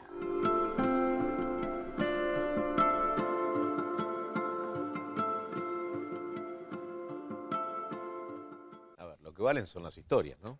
Lo que vale la vida de la gente. gente. A ver, podemos tirar sobre la mesa una cantidad de números que tienen que ver con la cantidad de pensiones que se entregan, con la cantidad de pensiones que se han quitado, con las que vuelven a entregarse, con el estudio caso por caso, pero siguen siendo números. Ahora, cuando yo escucho estas historias, me parece tan grave lo que ha hecho el gobierno y a la vez me agrada que hayan vuelto atrás. Sí, pero uno se como, cansa permíteme, Fabián. Como me parece muy grave que, no sé cómo definirlo, una porquería de persona utilice aquellos que tienen algún tipo de discapacidad o para tener un voto o para decirle, mira, te doy esto, pero a cambio, lógicamente, algo me vas a tener que dar. Digo, los coloco en la misma línea, ¿no? ¿Sabes cuál es la diferencia, Edu? Yo creo que el que hizo esto, la gente de Stanley, primero, pedir disculpas, ir para atrás y renunciar. No, y dar... Sí. El otro tiene que ir en cana. El otro tiene que ir en cana. Y dar las explicaciones que deban darle a los diputados y a la sociedad en general, ¿no? Me parece que más que renunciar lo tendrían que echar, porque si no renuncia y sigue en su puesto, a mí me da que sospechar que la orden viene de arriba. Pero ¿a qué te referís cuando hablas de orden, de arriba? ¿A qué puntualmente? Esto no se hace libre. Estamos hablando de un gobierno de empresarios, ¿sí? Yo quiero saber qué pasa si alguien hace esto en la empresa de cualquiera de ellos. ¿Cuánto tiempo dura si una persona hace una barbaridad de este tipo en la empresa de cualquiera de ellos? Entonces, cuando hicieron esto, tenía un objetivo. No fue de casualidad que se levantó y dijo, ¿y qué vamos a hacer hoy? Y vamos a ver, che, esto es estropeado, que fletémoslos a todos. Entonces, yo me resisto a pensar que esto sea así. Yo también. ¿Sabes por qué, Luis? Porque creo que no tuvieron la lucidez para pensar el drama que se le genera y la angustia que se le genera a una persona a la que le dicen, mira, estos 4.000 pesos que cobrás no los cobrás más. Esa angustia de una semana hasta que se retrotrae todo, digo, es terrible. Para esa persona es un drama. Yo Fabián, te lo voy a decir más fácil. A ver, tenés 70.000 pensiones que borraron de un plumazo con un Excel, ¿sí? ¿En este año? Ahora. Ahora con esta semana. Con esta En operación. lo que va del año. A 4.000 no son 400 millones de pesos el ahorro, son 4.000 de presupuesto. Cuando vos hablás de 4.000 millones y te acordás que en enero te dieron de baja lo que es la devolución de las tarjetas de crédito de débito del IVA, que eran 7.500 millones, decís, son chiquitajes con el presupuesto. Pero si vos ves que tira la medida, después retrocede cuando ve la gente en la calle. Ayer tuviste una marcha con 30.000 personas en el Obelisco. Tuviste el O sea, ¿la marcha torció el rumbo? Patio Olmos, cuando vieron que la gente iba a salir a la calle, fueron para atrás. Vos decís errores. Yo lo llamo errorismo de Estado. Desde que asumieron están haciendo prueba y error. Gastan crédito. Gastan crédito. A ver, vos te tirás al principio, si pasa, pasa. El crédito si ya pasa, se pasa. terminó. Pues yo digo, si vos querés ahorrar, ¿por qué no empezás con la jubilación de privilegio si querés ahorrar de verdad? Si querés empezá por ahí. Si querés ahorrar, y después podríamos decir... ¿Es porque es significativo si se empieza a ahorrar por ese lado o como mensaje? Pero 4.000 mangos le ayuda a pagar los remedios escasamente a cualquier persona. Pero además vos fijate que cuando hablan, el otro día cuando estaba acá el representante del PRO, que decía, bueno, no importa, ustedes se presentan con los papeles. Pará, hermano. Como yo le decía, salí al barro. Yo me presento con los papeles y vivo en Capital y Gran Buenos Aires. ¿Cómo es tu caso? ¿Cuánto cobras, si me permitís que te lo Yo no pregunte? cobro nada. Mi papá cobra por hijo a cargo algo de 3.000 pesos. Pero la gente que vive en el interior, me la paso viajando, ayudando a la gente que está en el interior. La gente no tiene para trasladarse. En la provincia de Buenos Aires no hay transporte accesible. El Metrobús viola la ley de tránsito, no puede subir y bajar en todas las esquinas. A ver, Entonces, y viendo esas historias, ¿coincidís con el gobierno en que algo hay que implementar? Porque de pronto no pueden cobrar 400 y pico de pensiones en un pueblo donde viven 300 personas. Bueno, si hay una Digo, irregularidades hay. Personalmente, lo que yo hubiese hecho ante ese dato Sí. es ir a ver si pasa lo mismo que pasa en el infiernillo. ¿Sí? Entonces, a ver, señor, ¿por qué hay tantas personas con discapacidad acá? ¿Qué es lo que dice la Convención? ¿Por qué no se hace un censo de personas con discapacidad? Pues cuando vamos a ver por qué hay tanta persona con discapacidad, nos vamos a encontrar, como en Misiones, que hay un pueblo que está rodeado de sembradío de tabaco. Cuando pasan fumigando el tabaco, les cae toda la contaminación a ellos. O sea, el infiernillo, ¿quién es el dueño del tabaco? Los políticos. El infiernillo... por la minería. Minería, digamos que en estos momentos son reyes y amos y señores del país. Entonces, yo lo primero que voy a decir, a ver, señor, ¿qué pasó acá? ¿Por qué? ¿Existe la gente que tiene este problema? O sea, primera pregunta, ¿por qué hay tantos discapacitados? ¿O por Y segundo, tantas personas que quedan si impedidas? son truchos, meterlos en cana. El asunto Así nomás. es muy directo la situación. Lo que dijo Luis. Hacer un censo. En el censo del 2010 se tomaban los discapacitados. Están contados. 50.000 casos. Pará, Luis, déjame terminar. El tema es, si vos querés eliminar las pensiones truchas, lo que tenés que hacer es llamar a Junta Médica. El tipo que no tiene todas las condiciones se elimina y, como dijimos antes, va a la justicia, demanda penal del Estado por defraudación.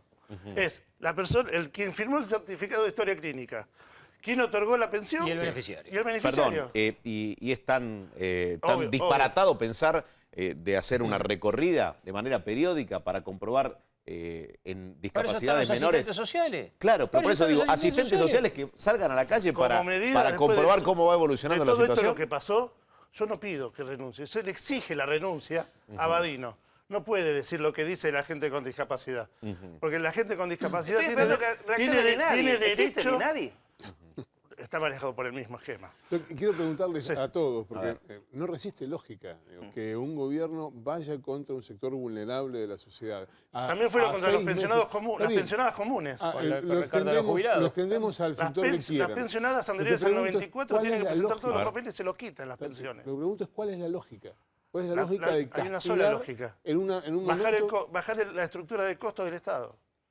Y la quitan directamente donde no saben. Para ello bajar el gasto. Es bajar el número. A ellos no les interesa a la gente. Las cuentas del Estado cierran con la gente adentro. Nosotros somos un costo para una empresa.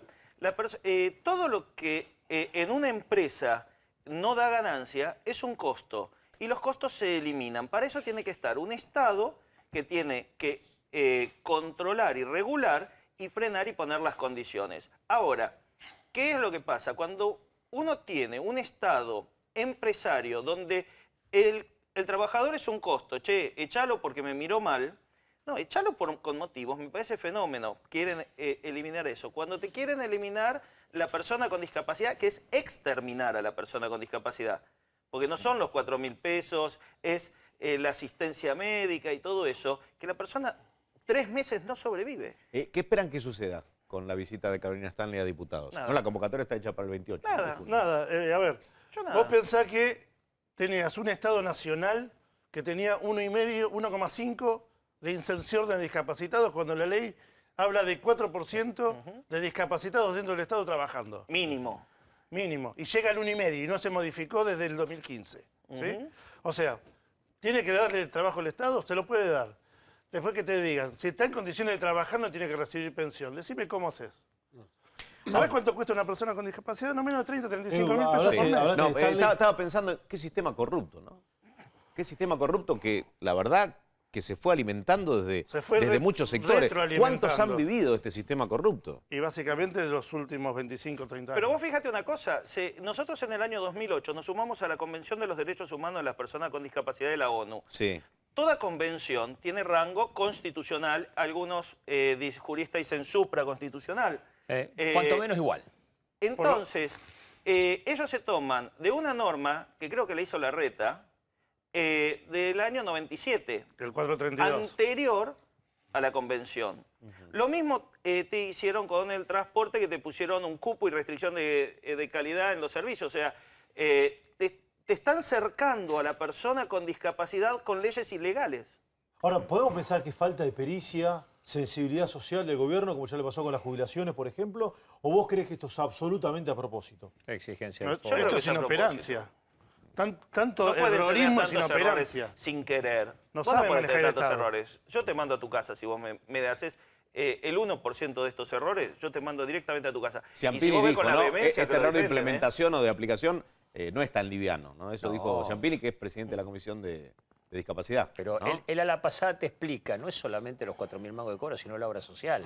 A Ahí ver, está el tema es la obra Cuando te social. quitan las pensiones por discapacidad y van por las pensionadas anteriores al año 94, quiere decir que cuando te eliminan la pensión, te elimina régimen de PAMI, Ah. todos los beneficios que recibís por el costado, simplemente por ser pensionado. No le puedes pedir al que se pensionó antes del año 94 que te traiga el acta de matrimonio actualizada, cuando hay gente de 85, 90 años que muchas están viviendo en geriátricos y solos. Y pienso, ¿sabes también en qué?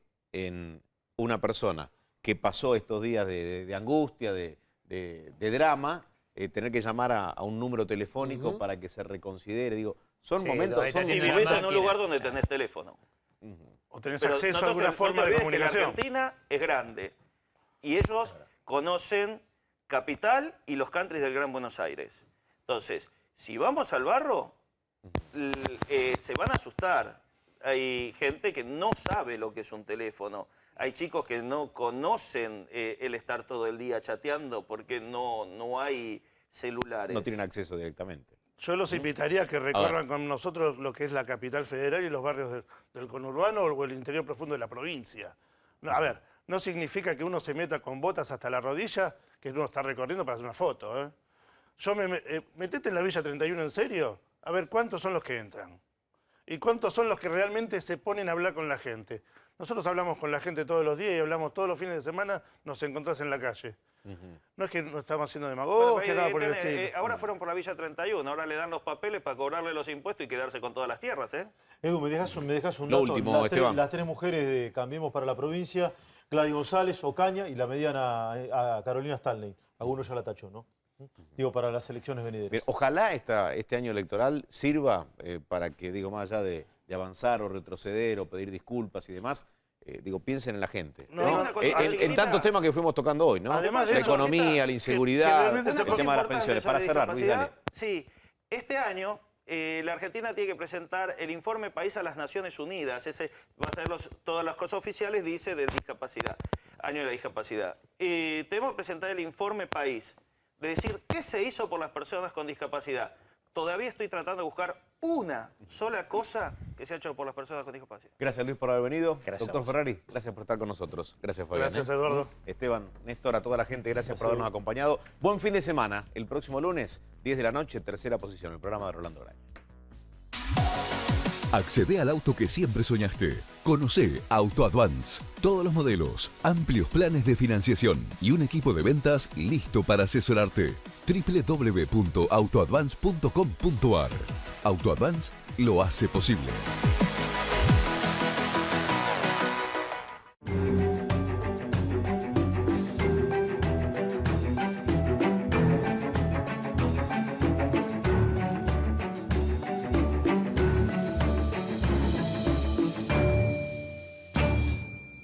Defensor del Pueblo de la Provincia de Buenos Aires, 0800 222 5262. La línea gratuita para acceder a tus derechos. Defensor del Pueblo de la Provincia de Buenos Aires, garantía de derechos.